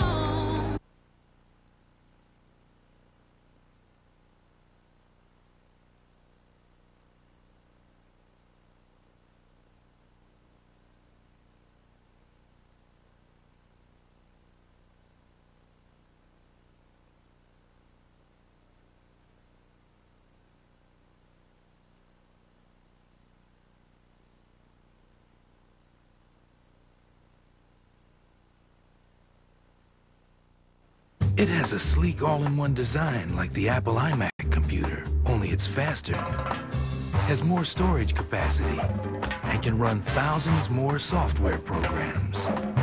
Presenting the remarkable new Gateway Profile 4. Oh, and by the way, did we mention the Gateway Profile costs less than the iMac?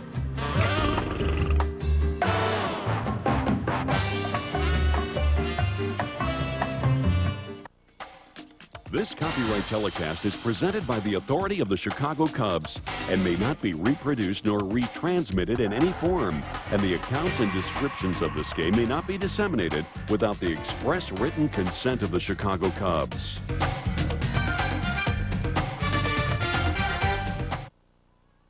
The first Congress of the United States met in 1789, right here in Lower Manhattan. On 9/11, all that this city stood for and everything it represents was attacked. But America was there for this city every step of the way. Thanks, America. Thank you. I'd like to thank everybody for what you did. We're all New Yorkers. Thanks, America. Thank you, America. We were never alone. You kept us going. Make my heart sing. America, we couldn't have done it without you. Want a sandwich? What can we get you? As a New Yorker and as a mother, I thank you. Thank you, America. Thanks a lot. Thank you very much for all support. Thank you, America. Thank you, America. Thanks, America. We love you. Thanks, America. New York loves you back. Thank you, America. Gracias, America. Gracias. Thanks for the support. We felt it right here. In my book, you're all New Yorkers. Thank you, America. And we will be New Yorkers starting September 17th, right. 18th, and 19th as we take on the New York Mets at Shea Stadium in Flushing, New York. Cubs by 5 with Bellhorn, Patterson, and Sosa coming up. Mark hit the first pitch the Cubs saw out of the ballpark. That's been more than enough for Alan Bennis today. He's been overpowering. Well, he's got a lot of rest because in between starts, he only went 2 2/3 of an inning against his big brother. And Chip, that was a very tough game for Alan because not only was he pitching against the Cardinals, but he was pitching for all those little brothers out there who had big brothers that always just mess with them all the time. Did Bellhorn get another one? Nope, not this time. Vladimir's got it. Did you have that situation growing up? No, you know, fortunately for me, I was born up to 5 sisters in a row. I had 5 sisters in a row, so my 2 older brothers, yeah, you had Chip and Charles, they were a lot older than I was. Oh, okay, I was going to say they had to make you wear dresses and stuff when you were a little kid. Oh right? no, but my younger brothers, Larry and Fred, they got it from me because I was their big brother. I can't do that to them now. They're much bigger than I am, Chip. Yeah, that's true. Patterson 0 for 2. He's lined out and struck out today.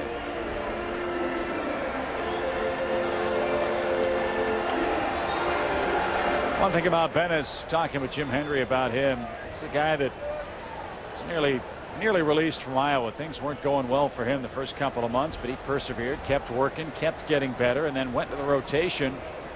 Rattled off 5 wins in his last 10 starts at AAA. Got the call up to the major leagues, and this time of year everybody in AAA, AA is hoping to get that magical phone call that brings them back or brings them to the major leagues for the first time. And rather than get caught up in the petty jealousies or frustrations of minor league baseball, when Bennis made that first start, Jim Hendry tells us that every one of his teammates was hollering with every pitch. I mean, they were so excited to see him get back after seeing how hard he worked and how long it took him to overcome those shoulder surgeries. That's a real great idea, an example of what kind of a teammate this guy can be for him. Yeah, they always say that talk is cheap. Nobody's going to listen to you. They want to see your actions and see what you're all about and how you take care of yourself and what you do. And Alan Bennis, when he goes down there, he's talking to the young guys and they want to pick his brain a little bit. So you offer all that information to those guys and they appreciate that. A 2-hit game for Sosa. An infield hit in the first and he scored a run, and he singled and was erased on a double play back in the 3rd inning. And he's sitting on 494 home runs. Looking for 495. One of the things I see a lot with Sammy, because he is so far away from the plate, he swings across his body because his left foot will step all the way towards home plate, and when you swing across your body you lock yourself up. Swing and a high drive, belted left field. Did he get enough? You bet he did.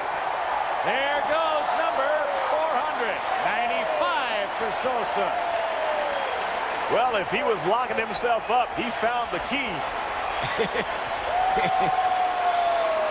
Because this ball, wind or no wind, this ball was crushed. The first 2 hits kind of relaxed Sammy. He got the 2 base hits, the infield single, and a single to left field. At this time, he enjoys the round tripper, number 495, 45th this season.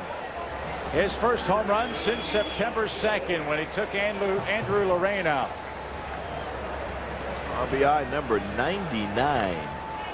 So he's one away from becoming the third National League player with 8 straight years of 100 RBIs or more. Mel Ott and Willie Mays have done that. So the tote board finally has a new number. 495 for Sammy Sosa. Boy, that takes a load off of Sammy's mind. You can see him really pressing because he wants to reach 500 before this year is up. But you have to let things come to you. Wait for that mistake is made. Well, he found the perfect man to face.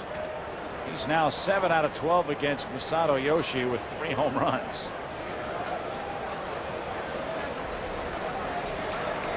Six runs are in, 4 of them earned. They all count, of course. And the Cubs cruising this afternoon. And that one hit high in the air to right over the Expo bullpen and well out of play to Hee-Sop Choi. Well, Masato Yoshi here. Oh, he throws look like a changeup up in the eyes of Sammy Sosa. And that time he didn't lock his body up because it was middle of the plate in. He didn't have to go too far. Reach out and get it. And that may be over there next to engine number 78, fire station number 78. No doubt about it from Sosa, the pop and the hop. And so Choi now hits with the bases clear and 2 and out. Montreal bullpen is busy. Yoshi's spot due up second in inning number 6.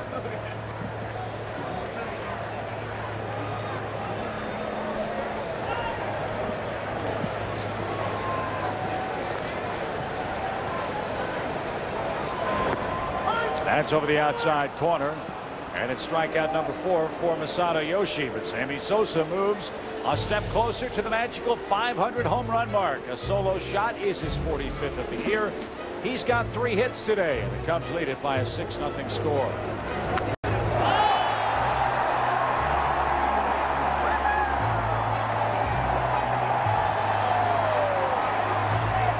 We head to the 6th inning. Schneider, the pitcher spot, and then Chavez coming up. And hopefully this time next year we'll be celebrating the Hall of Fame induction of the coach Ron Santo. I think the coach is getting pretty close. I don't know why he's not in now, to be honest with you, but yeah. I think he's been hanging around Pat Hughes a lot because he's starting to dress a little bit nicer. Yeah, Pat taught him everything he knows about fashion. I like the blue blockers that Pat wears. Probably to calm down the glow of that shirt that Ronnie's wearing. 1 ball, 1 strike. Schneider a good at bat his last time up.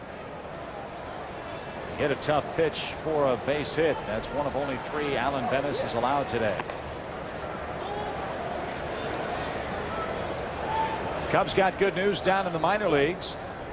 4 of their teams advanced to postseason play. 2 of them have already won league championships. Boise won the Northwest League title. Mesa was the Arizona League champion.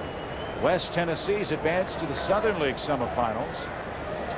And the Lansing Lugnuts still alive in their best-of-5 Midwestern championship. They trail 2 games to none. Let's find the Bellhorn.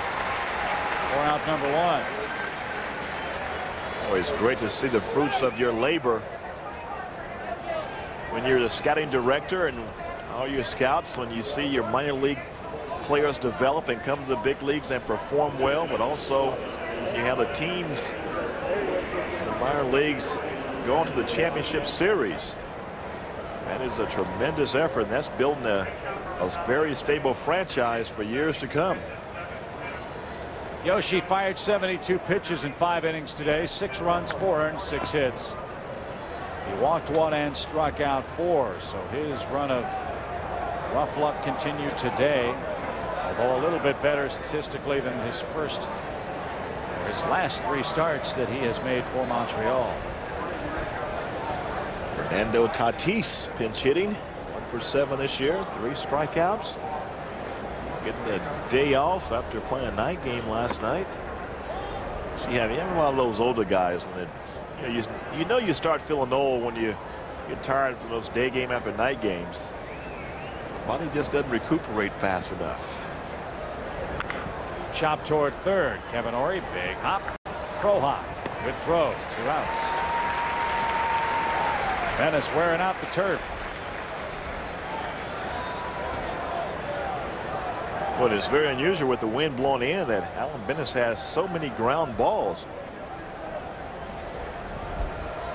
That's a product of keeping the ball down in the zone, keeping the hitters off balance, and when you work ahead of the count, you make them hit your pitch. And it's so important when you are ahead in the count, you can throw 2 or 3 pitches, and as a hitter, you have to look for all of those pitches. When you get behind 2-0, 3-0, 3-1, they look for one pitch, and that's a fastball, and 9 out of 10 times they will get it. Steve Traxel, former Cub, had to leave the first game of that Mets-Braves day-night doubleheader today. He was hit in the pitching hand by a line drive in the 3rd inning by Andrew Jones.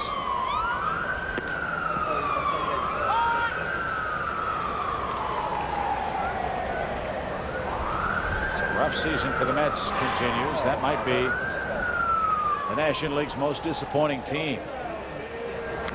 Lined and into left field by Chavez. A 2-out single, the 4th of the game. Mets were apparently in the hunt for A-Rod a couple of years ago, you might recall. Obviously did not come to terms, and then in his place they signed Mo Vaughn, they signed Jeremy Burnitz, or trade for Jeremy Burnitz I should say, Robbie Alomar. Got a couple of other players who for more money have not put up the same kind of numbers that A-Rod has done by himself. And Chip, I'm sure the Mets fans are frustrated, just like the Cub fans are frustrated this year because of the high expectations everyone had here on the north side. This was not the way things were supposed to go this year. The Cubs over 500 last year. They get Moises Alou, Fred McGriff for the whole year, Antonio Alfonseca. So the future was looking pretty good in January and February. But as they say, that's why you play the game. I was going to say that you don't play in January and February. That's right. Those are called expectations. Once the season starts, the Cubs got off to a miserable start. A lot of cold weather. They didn't take advantage of the home field advantage. And that's where you really have to take care of things right here at home. We talked about Brad Wilkerson being a Rookie of the Year candidate for Montreal. This date in baseball history. Cincinnati Red Frank Robinson tied the National League rookie home run record with his 38th in 1956. And there's a base hit up the middle by Carroll, his first Major League 2-hit game. And Chavez stops at second with 2 men out, and Vidro could make it interesting here with a long ball in the 6th inning. Well, if you take a look at Corey Patterson, he had to charge this ball really quick because Andy Chavez was taking this turnaround second base as barrel horn dives. So watch Corey. He has to come up and be very aggressive. Why? Because the runners are being very aggressive, and that's when you cause a lot of errors and misplays on the defense. When you put pressure on them, when they know that you can't take the extra base, that forces them to play a little bit harder and faster, and that's when the errors can happen. But when you go from base to base to base, outfielders don't have to charge the ball very quickly. They sit back and wait for the ball, get the ball, and throw it in. This date, 1985. Where were you when Pete Rose became baseball's all-time Major League hit leader? Yeah, I was against the Padres. Eric Shaw and Carmelo Martinez was in left field. That one nearly hit the runner. How about that play by Chavez to avoid the baseball? And then it skips past Brown to the fence, and a couple of runs are going to score. That's bad a defensive play in the outfield, as you'll see. That ball's got to be knocked down or cut off. It's 6-2 now. What a thing that caused Rosie Brown to misplay this ball. This ball was sharply hit by Jose Vidro.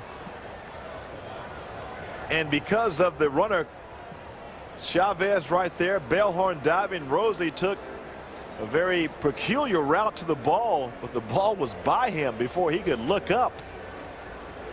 Rolls to a wall and 2-run score, and just like that, the Expos get themselves back into this baseball game. 82 RBIs for Vidro, and boy, Chavez nearly lost a foot. That ball was coming to eat. He hopped over it. The rule on that is if a batted ball hits the base runner's out, give the hitter credit for a hit. But it would have been the third out of the inning. No such luck, though. It's 6-2 for the Cubs with Guerrero in the box. And a chance to cut the lead to 2. And he, like Sosa, can turn around the wind very quickly. Yes, he can very quickly. So you've got to be very careful. You don't want to let these guys get too much closer in this ball game. And you're talking about a ground ball or a batted ball hitting a runner, and you're awarded a base hit, although the runner is out, and the hitter gets a base hit. What if that happens in a no-hit game? The 9th inning, 2 outs, and you're on first base, a ground ball between first and second. As a runner, you let the ball hit you. You know, the guy's credited with the base hit, and you're out. That would be kind of tough, wouldn't it? Yes, it would be. That's baseball. It makes you think a little bit. I've always thought about that, but I never had the opportunity to do it. I'm sure you would, too. Of course.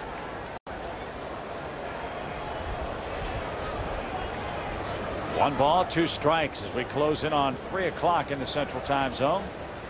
6-2 Cubs have the lead. That's chopped foul past third. Quick pause for station identification with Vladimir Guerrero in the box here in the top of the Montreal 6th.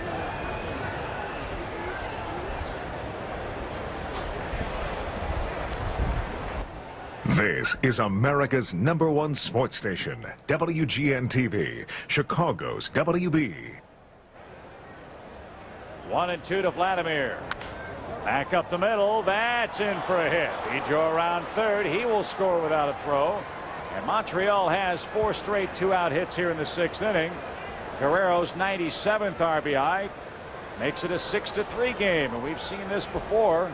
Remember, the Cubs had a 6-run lead in Montreal and could not hold it in the finale of that series. And that was 6 runs they scored in the first inning here. But Vlad Guerrero taking it back up the middle. All of a sudden, Alan Bennis has been behind the hitters. He's had to throw the ball down the middle of the plate. And with 2 outs, this Montreal Expos ball club has taken full advantage of the situation. And they have kindly got themselves back in this game with 4 consecutive hits. And Wilkerson's not getting cheated up there, is he? He's thinking home run. He and Andre Dawson, Larry Walker share the Expos rookie record with 19 home runs. He's trying to break that to set himself apart from those 2 young men. But he'll have to hit with 2 strikes now. 3 runs, 4 hits. All of this happening with 2 men out. Bill Canane begins to warm up in the Cub bullpen. Close play. Guerrero back safely. He stole a base in the 2nd inning, you recall. Now the Expos came in 3rd in the league in stolen bases. This is a team that uses the stolen base. They will run on you at any given time. Once again, that's all about putting pressure on the defense.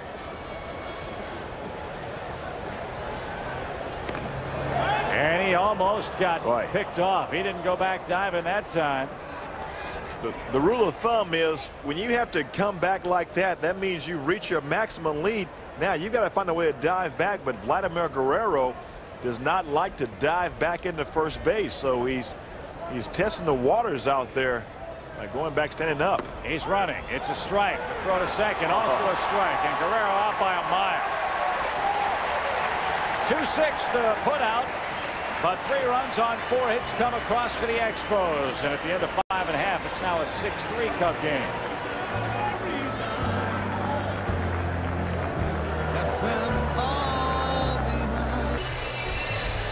Alex Gonzalez reminiscing of 1 year ago today while a member of the Toronto Blue Jays organization. To the bullpen goes the Expo Ball Club. Sun Woo Kim, recalled from AAA Ottawa September 2nd. And this will be his first appearance with the Expos. He came over in the Cliff Floyd trade with Sung Jun Song. And this kid Kim went 7-2 with a 2.22 ERA in 15 AAA starts with Pawtucket, the Red Sox AAA affiliate, and the Ottawa Senators. Or Ottawa Lynx, I beg your pardon. The Senators are the hockey team. Well, you know, Hee-Sop Choi wants to face his fellow Korean. Both of them were members of the Korean national baseball team. You think Hee-Sop Choi has given Hundley a few lessons on what to expect or what to look for from Sung Woo Kim? Good fastball. Kim went 2-0 in 15 appearances with the Red Sox. He had a 7.45 ERA. Last pitched in the majors July 7th. But Montreal really likes this kid's arm, and they feel that both he and Song have a chance to be pretty good major league pitchers, maybe very good major league pitchers. Rosie Brown down 2 quick strikes. Cubs got to add that lead up again. It's 6-3 now in the bottom half of the 6th inning. Well, it's great to see baseball really being an international sport. You can combine the Koreans, the Japanese, the Americans, and strike 3 tied him up inside corner. And Kim has his first strikeout. No argument from Roosevelt Brown. Here's Steins. Well, he may have caught Rosie Brown looking away. This ball right here is belt high on the inside corner. I think Rosie Brown knew that. See him try to turn the hips to get the hips out of the way, possibly swing, but he was tied up. Just a good pitch in a good spot, good location by Kim. Saddest man to see Yoshi out of the game is the man in the box. That's Chris Steins, who had a triple, a run scored, and an RBI in the game today. Well, when you have a guy who you've had tremendous success against him, you want him to stay in the game as long as possible. But Masato Yoshi, he knows that Steins has had success against him also. You don't want to see those guys come to the plate with guys in scoring position.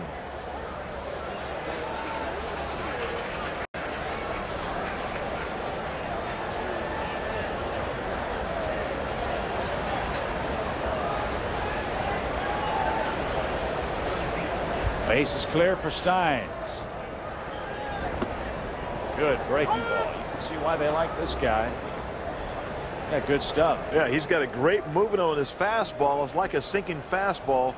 Don't really sink down, though. It cuts across. A slider and that good curveball there. Fastball inside corner again. He's not afraid to pitch inside, is he? And again, Steins doesn't argue. You know, Doug Eddings, the home plate umpire. You see, Schneider sets up outside, and this was a ball that that's kind of tough to be a strike right there, especially with the catcher setting up on the outside corner. Steins just has a look, but no argument, and it's not arguing. It's not going to change anything. We all know about that. Here's Ori, 2 sacrifice flies, 2 RBIs. He had 20 home runs at AAA for the Cubs. Top minor league team this year. So Kevin a chance to audition perhaps for a role at the major league level next season. Third base still very much an unsettled position for this Cub ball club. Kevin might fit into the mix in some capacity next year. And that's the pitch that I think if he can prove he can hit again, he'll have a chance to play up here. That inside fastball. The thing about the inside fastball, and it's a pitch that causes a lot of players to still be in AAA because their inability to get around on that inside fastball, and they try to figure out different ways by opening their hips up or dropping their back elbow. And once that is shown, they will stay in there. The only way you get through that inside pitch is to come through it with their top hand. You got to have what we call wristisis. To have wristisis, you got to have wrists like Hank Aaron and Billy Williams. Those guys have some of the quickest hands in all of baseball. Something you cannot teach. 1 ball, 2 strikes. There's a line drive past third baseman Carroll and into the left field corner. Big day at the plate for Kevin Ory.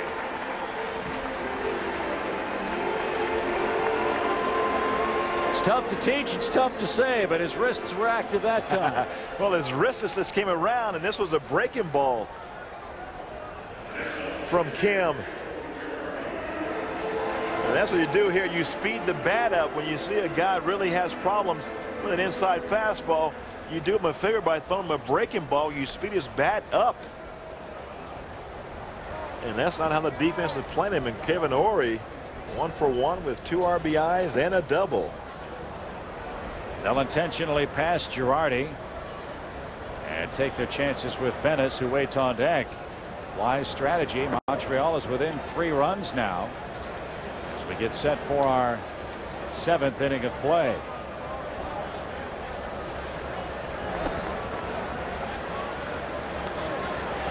Minnesota beat Detroit 8-2. Pirates beat Cincinnati 4-1. Atlanta leading the Mets 8-2 at the end of 8. Dodgers got 2 over the Giants in the first inning. How about San Francisco? They are the wild card leaders at the moment in the National League. That's amazing. Yes. Dusty Baker and has found a way to get it done once again. Jason Schmidt starting to pitch for him. They're getting everybody back healthy. Barry Bonds he's still not 100%, but he's a lot better than when we last saw him. He's able to run now. But you have to admire him being able to play through all the bad growing pull and still perform. And he's got 610 career home runs. Unbelievable. No balls and a strike to Bennis, who has bounced to the mound and fly to right. So Allen 0 for 7 with 3 strikeouts with the Cubs. Didn't see that ball until it was nearly caught by the catcher. Boy, Kim here, like he throws his fastball, but he drops down and kind of spins that ball. And that ball will have an effect where it'll either move in or it moves away. A lot of times you don't know if whether it's that hard slider or the fastball up and in. But I tell you what, I like this Kim. I like him because he's not afraid to pitch inside, and to be successful you have to pitch inside. And you see how really hitters have it made easy in this day and time. The ball's up and in, the fans start oohing and ahhing, and all of a sudden you may get a warning. We've seen a couple of guys thrown out of the game in the last few days in the big leagues from getting hit, the pitchers hitting the batsman. Breaking ball. He strikes out the side. A double and an intentional walk sandwiched in the middle. And to the 7th we go. The Cubs lead trimmed in half at 6-3.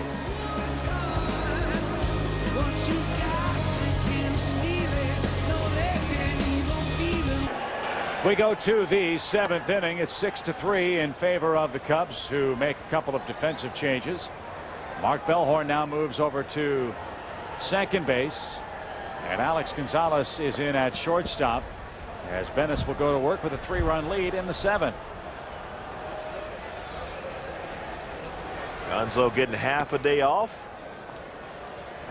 Comes in as Chris Steins comes out of the game because Masano Yoshi is no longer in the ball game. And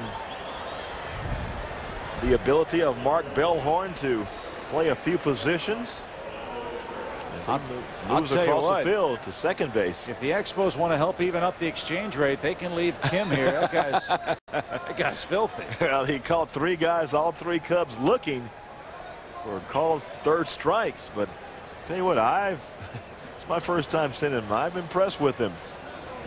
Well, a very important inning for Bennis now as he faces Cabrera, Sapicki, and Schneider. In case there's any problem, the Cub bullpen is up and working down the left field line. It appears that's Kyle Farnsworth. And a ball misses. 1-1. It's still Will Canane. Is it Canane? Yeah, still Canane down there. Beg your pardon. Sounds like maybe still at the doctor. Hope not. Fly ball, shallow right center field. Wynn pushes it over to Sosa now in right field. And Cabrera's retired for out number 1. Usually at this time we tell you about who will be singing our 7th inning stretch. There will not be a 7th inning stretch today. Wayne Messmer, the PA voice of the Cubs, will ask the crowd to stand for 1 minute of silent prayer, thought, remembrance, the events of a year ago today. And Wayne will introduce himself and sing God Bless America. And then we will have a video presentation for you that in every other Major League park tonight with the Jumbotron scoreboards will be showing. Obviously there is no scoreboard of that nature at Wrigley Field, so we will show it to you at home. And Sapicki looks at the ball outside as we mosey along here in the 7th. 6-3 Cubs lead. Both teams playing like the day it is, getaway day. And a ground ball up the middle. Alex ranging to his left. Good pickup, perfect throw, 2 out.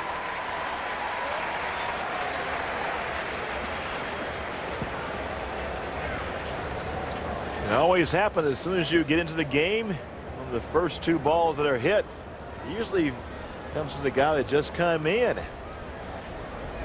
Sapicki grounds to Gonzalez. Good play going to his left. Strong throw. Alan Bennis has looked exceptionally sharp. You take away that last inning when he had 2 outs. Relaxed a little bit, got the ball down the middle of the plate.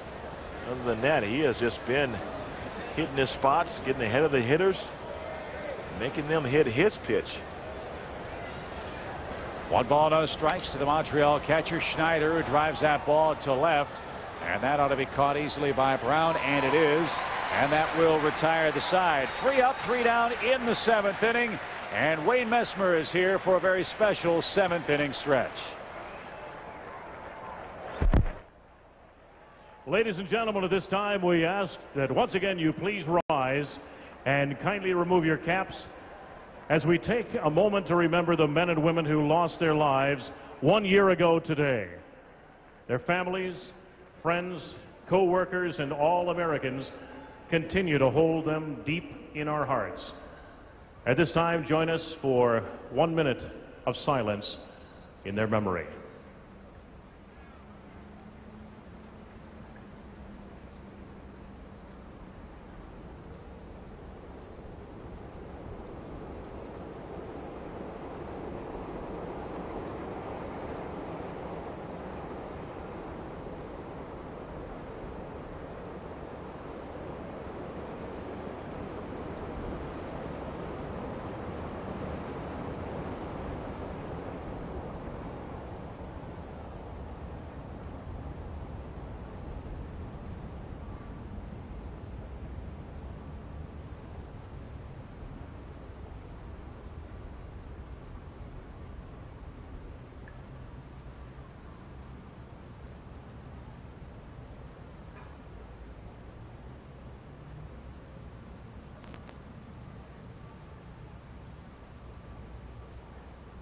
Thank you.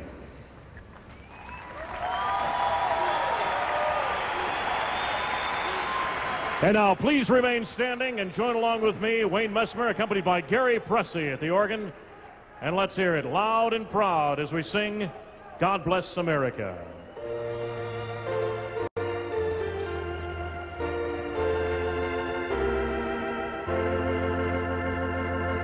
God bless America, land that I love. Stand beside her and guide her through the night with a light from above. From the mountains to the prairies, to the oceans white with foam. God bless America, my home, sweet home. God bless America, my home, sweet the mountains, to the prairies, to the oceans white with foam. God bless America, my home, sweet home.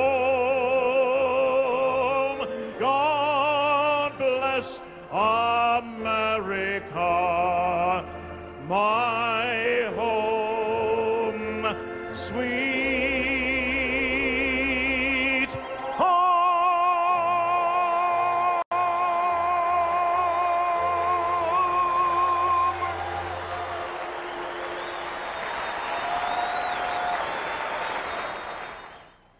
This just into our newsroom, a plane has crashed into the World Trade Center. All firefighters and officers should report to duty. The explosion is incredible! An aircraft crashed into the Pentagon. A large plane has crashed in western Pennsylvania.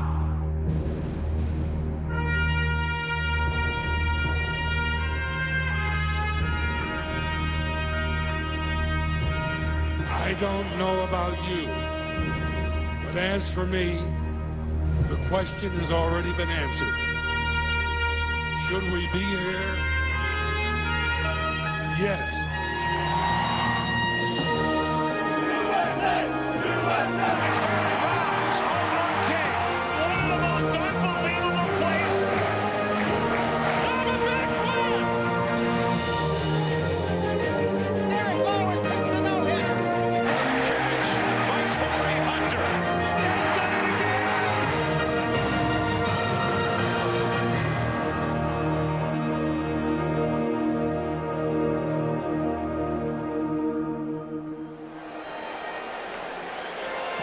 Very nice seventh inning and great singing from Wayne Messmer.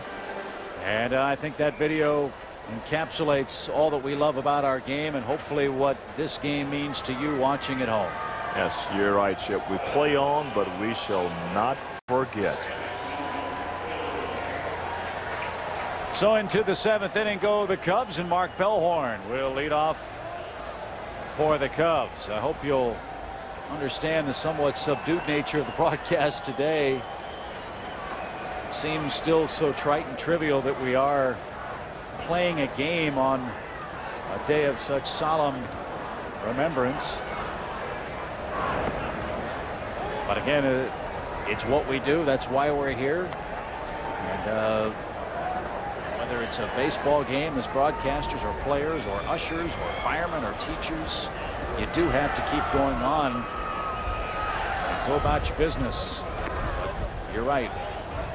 We won't forget, and that imagery is going to hit home and hit the Cubs traveling party square in the face when we get to New York next Monday.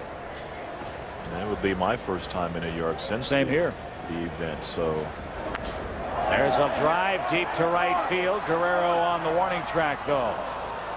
And Bellhorn hits it hard again. First guy to really make super solid contact on a fastball from Kim on that Cub lineup. He is playing just on the brink of having 3 home runs. He homered back in the first. In the fifth, he hit a towering fly ball to Vladimir Guerrero in right field, and now again he sends him back to the track in right field. So on a winless day, he would have had 3 home runs. Very well could have. Here's Patterson. Corey is 0 for 3. Back in the lineup after having a seat for a couple days in this series. Line to the second baseman. Hits the ball hard, but no luck. He's 0 for 4, 2 outs. And Sosa tries to keep his perfect offensive day going. He's 3 for 3. Single infield single back in the first. Single in the third, leading off the third inning in a home run number 495.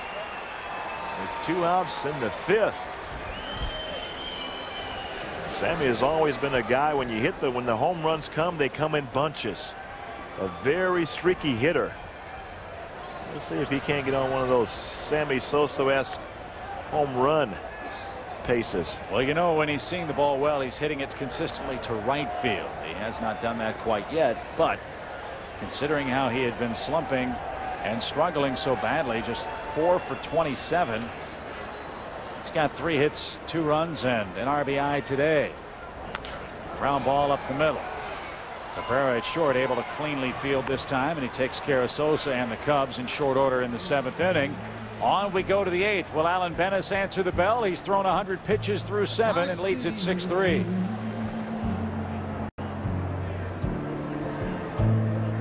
Come on, rise.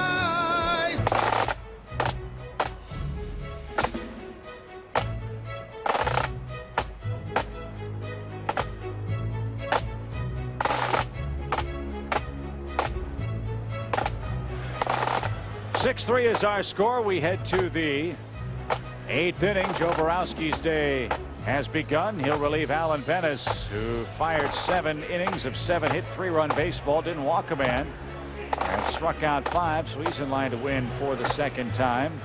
And special thanks to our fine WGN crew this afternoon for a job well done catching the patriotic spirit of Wrigley Field, all the pregame ceremonies. Our producer of Cubs Baseball, Pete Toma, our associate producer, Mark Brady. Skip Ellison, as always, our director, and the executive producer of WGN Sports, Bob Borwald. Joe Borowski continues his great work out of the Cub bullpen. He's been the most consistent performer down there all year long and has set a career record of 65 appearances this season.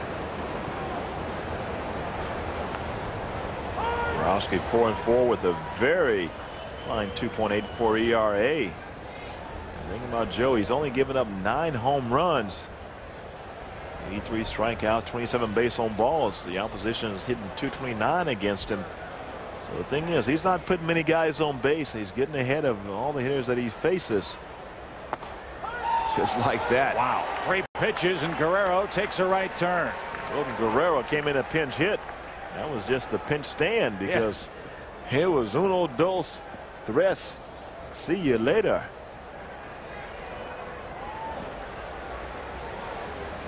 So 1 quick out here in the 8th inning. And the center fielder, Endy Chavez, will stand in. He's 1 for 3 with a run scored. Montreal got 3 runs on 4 consecutive hits with 2 outs in the 6th inning against Alan Bennis.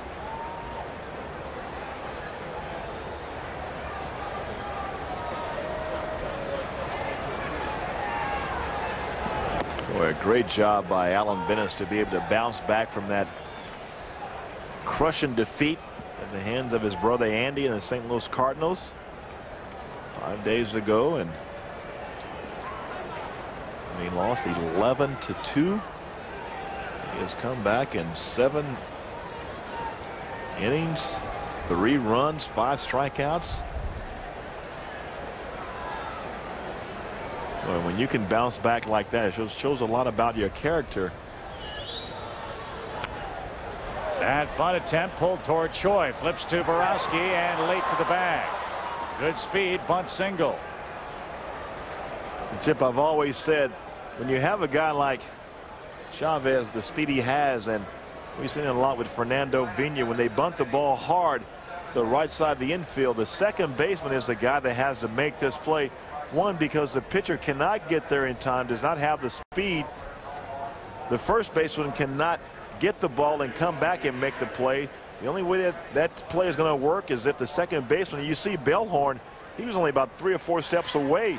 If Choi had kept his ground at first base, let Bellhorn charge the ball, that play could have been made, but it's something they have to talk about beforehand. You can't do it when you're out there. You got to talk about it beforehand to anticipate that play. And obviously Choi hasn't been in the big leagues very long. He's not familiar with the range or the defensive tendencies of the man on the mound or the man playing second base with him, and that's something that you do have to live with this time of year, but you figure should be correctable and corrected in spring training next year. Yeah, and that's the part when you have a second baseman as he takes off.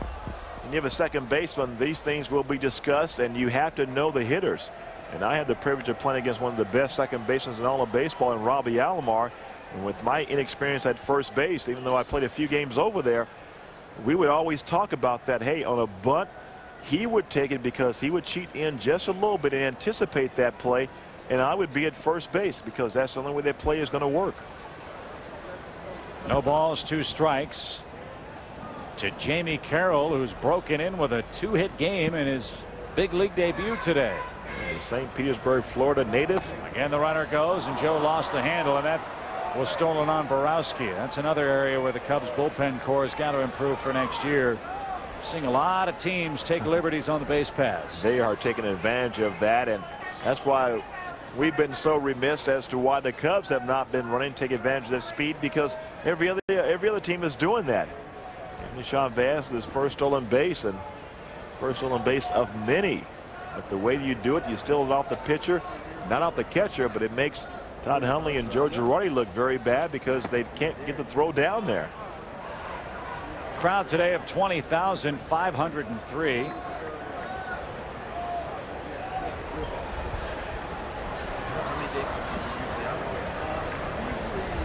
Cubs have drawn 2.5 million fans this season, with 6 more home games left after today. That's high. Full count to Carroll. You don't want to fiddle around too much. You've got Vidro and Guerrero coming up, and a walk would put the tying run on base here with 1 out. I'll bring the tying run to the plate, I beg your pardon, with 1 man out. Vidro has 2 hits, or has 2 RBIs. Guerrero has 2 hits and an RBI.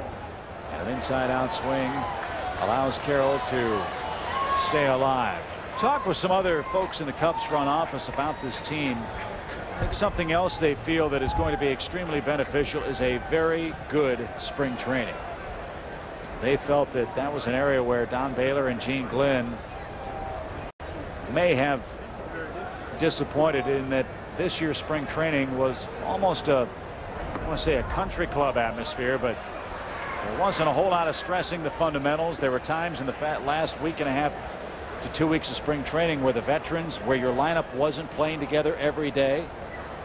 And that's something that they think is going to be necessarily corrected for the 2003 season. And the thought process, whether the games are in Mesa or in Peoria or Tempe, your starters have got to play the first 4 or 5 innings together every single day of the final 2 weeks of spring training to get everybody used to how each other plays. And they felt that they weren't really prepared for that at the start of the season.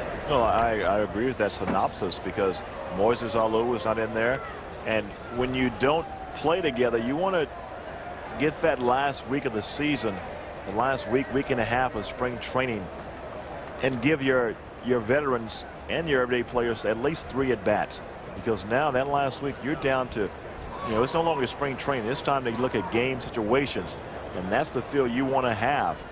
The team has really already been set, except for maybe a couple of guys. Hot shot up the middle. Bellhorn to Alex 1. Fires to first, and a good stretch in time.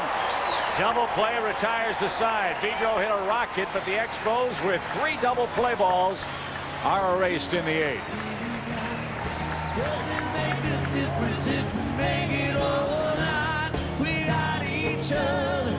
A crowd of 20,503 today. Cubs head out for the longest road trip of the second half of the season. 10 games in 11 days. 4 in Cincinnati, an off day next Monday in New York, then 3 with the Mets, 3 at Pittsburgh's PNC Park before returning home to Wrigley Field Tuesday, September 24th against the Cincinnati Reds. Here in the 8th inning, Brett Reams will come on and work out of the bullpen. Reams, a former Cardinal, who has really struggled in the starting rotation. They're trying to find a spot for this kid. They thought he would be a little better than he is right now. 1-3 with a 5.0 ERA. And so Reams will face Choi, Brown, and then Alex Gonzalez. Cubs leading by a 6-3 score, trying to win it for Alan Bennis. Boy, here's a young man that had his day made as he was flipped the ball. Man, did you see his eyes light up? Oh, man. I can't believe I caught it. It was Brad Wilkerson that tossed in the ball after it was done. And good job by the rookie, to a guy that will never forget that. That's how you make fans right there. I was going to say that. He's like, oh, Wilkerson's man, that guy's favorite player. Who's your favorite player? I like the Cubs, but I like that Wilkerson from Montreal. Boy, you see the eyes light up. I mean, that those are things you can't put words in. You can't put a can't put words into it. It's just a phenomenal feeling. 2 balls and a strike to Hee-Sop Choi. He's walked, scored, and struck out twice today. This is our final look at the Montreal Expos. Will we see them in Montreal colors next year? Will they be the Senators? Will they be the Trappers? Will they be the Poker Chips? The Republicans, the Democrats? Who knows? Who knows where they're going to end up? What city? I think you should buy the ball club. It could be the Carries. If I could buy them, I'd move them to Las Vegas faster than you can say sold. It'd be cash, carry, and chips. That would work. Full count. 3 balls, 2 strikes. I got to give their credit to their organization, to their players, the management. It really has not been allowed to be a distraction for them. This is a team that hasn't won 70 games or more in a while, and they've done it this year with 2.5 weeks of baseball left. And that's over the outside corner. Hee-Sop struck out. And Doug getting strike zone. Getting wider as the shadows are getting longer. One away. You're absolutely right, because these were balls to Hee-Sop Choi earlier. Oh, look at that. That ball's off the plate. And Hee-Sop, he knows the strike zone. And Doug Eddings, like you say, as it gets later, the strike zone has that L word in it. It gets longer. Larger. Roosevelt Brown has a hit and a run scored. Cubs got 4 in the first. And that's been enough for Bennis today. Antonio Alfonseca warming up in the Cub bullpen. He'll come on to get a chance for a save. Loop down the left field line, and that's going to reach the seats. And Chip, looking back at Hee-Sop Choi, a lot of times umpires will really test a lot of rookies to see how they will react in certain situations. Because believe it or not, I mean, they do know how players react and what they say, and they look to see, because some umpires will continue to hold grudges, but you test him a little bit and he says okay, and wants to know if Hee-Sop really knows the strike zone, and it's that little test that they go through, that maturation process. I remember a situation in spring training in my first year in the National League was, well, in San Diego, and Paul Runge, first base, and check swing, and I know I didn't go, and they said, did he go? He looked down there and he said yes, and I kind of like looked at him real quickly, and he took 2 steps towards me at home plate, and I just turned around and said okay. They told me about him, so I learned, do not test the waters. That's it. Rosie's going to have to test some new lumber. Brent Reams gets inside of him.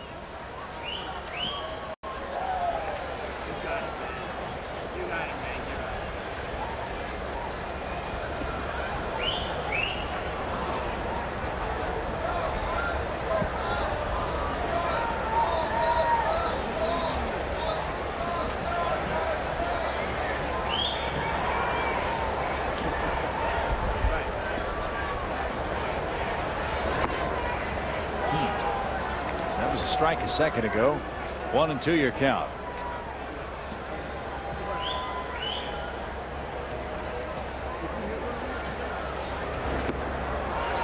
Swung over the top of that one, and Rosie strikes out for the second time.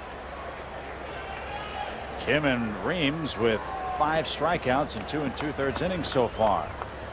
He threw a breaking ball here, and Rosie swinging over the top of it. You see him lunging for it. When you got to get that breaking ball, you got to go with your knees. You got to bend down to get that ball with your knees, not with your upper body. It's all about being out in front, stand behind the ball. And so both Choi and Roosevelt Brown will grasp a little pine here in the 8th inning.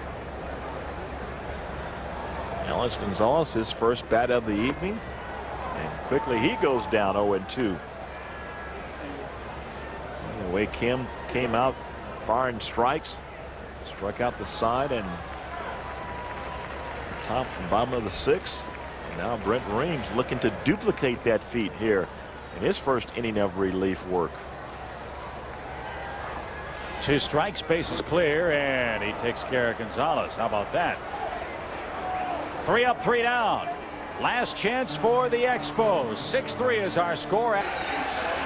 Well, the We Shall Not Forget shirts were handed out to the crowd at the ball game today. And many of them still wearing them. Most wore them during the 7th inning stretch. Singing of Wayne Messmer here at Wrigley Field in Chicago. And another very, very nice, solemn, tasteful, and emotional pregame remembrance put together by John McDonough, Jay Blunk, and the entire Cubs marketing and broadcasting department. And we would be remiss if we didn't salute them for another great year here at Wrigley Field. Vladimir Guerrero in the 9th inning. 2 hits and an RBI. Cubs trying to win back-to-back home series for the first time all year. That's pretty remarkable. Yeah, that is. It's our next to last homestand.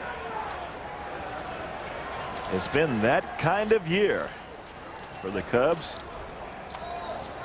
One that they would all love to forget, but you don't forget about these. You throw these in the back of your mind, and you in the offseason you think about how bad you felt.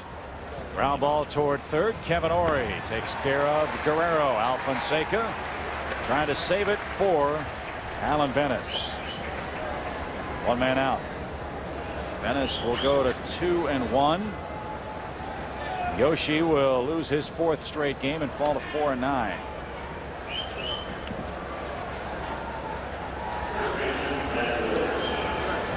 And Alfonseca a little better of late in the limited number of save opportunities the Cubs have been able to provide him. But there is no certainty next year that he's going to be the guy. Now, if he has a hot 3 weeks and comes into spring training and throws very well, then he'll have a leg up on the competition. As Wilkerson finally able to tally a hit in the game, his 2nd hit of the series. But I think that's an area too where Jim Hendry is going to try to bring in some competition for Alfonseca. Get him going. And there is Jim, who again completed that trade with the Astros today, getting 2 more pitchers from them. They were announced in the deal for Flash Gordon.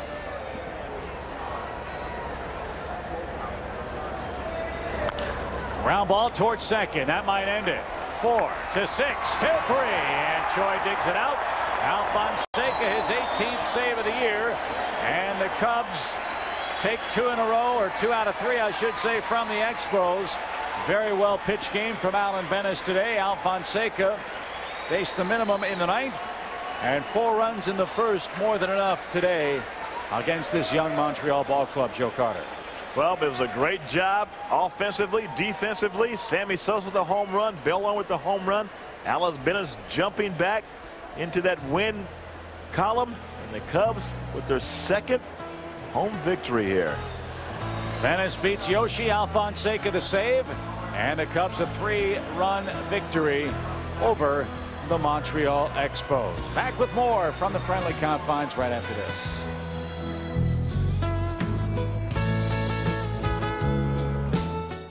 The WB presents an evening for your family to spend together. He's a responsible boy who needs a friend. A boy, his best friend. Is this your dog? Yeah, Skipper. Together they'll share love and adventure.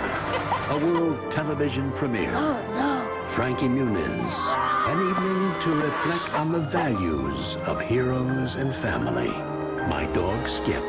Tonight at 7 on WGN, Chicago's WB. Better on your plate, better in your mouth, better outside, better in your house, better on the couch, better on your lawns, better get it now, better get Papa John's. Sure, Papa John's makes an incredible pizza, but wait until you taste our new Papa's chicken strips. All white meat breast fillets, tender, crispy, and golden brown. Talk about perfect with your pizza. Hey, who's your Papa? Papa John's. Now get a large 1-topping pizza and an order of Papa's chicken strips for just $13.99. Better pizza, Papa John's.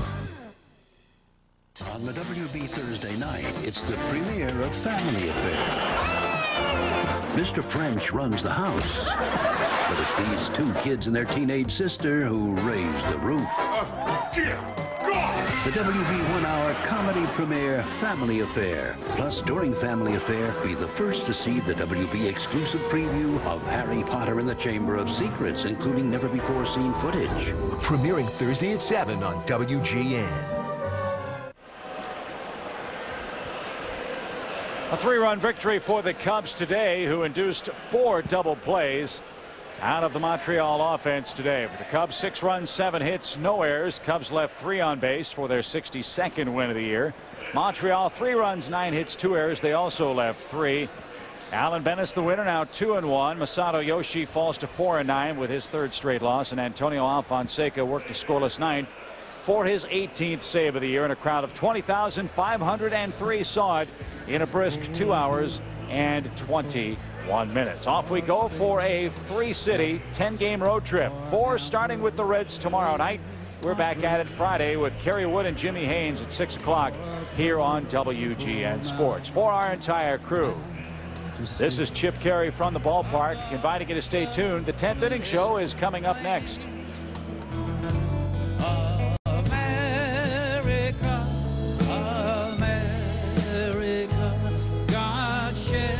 His grace on me.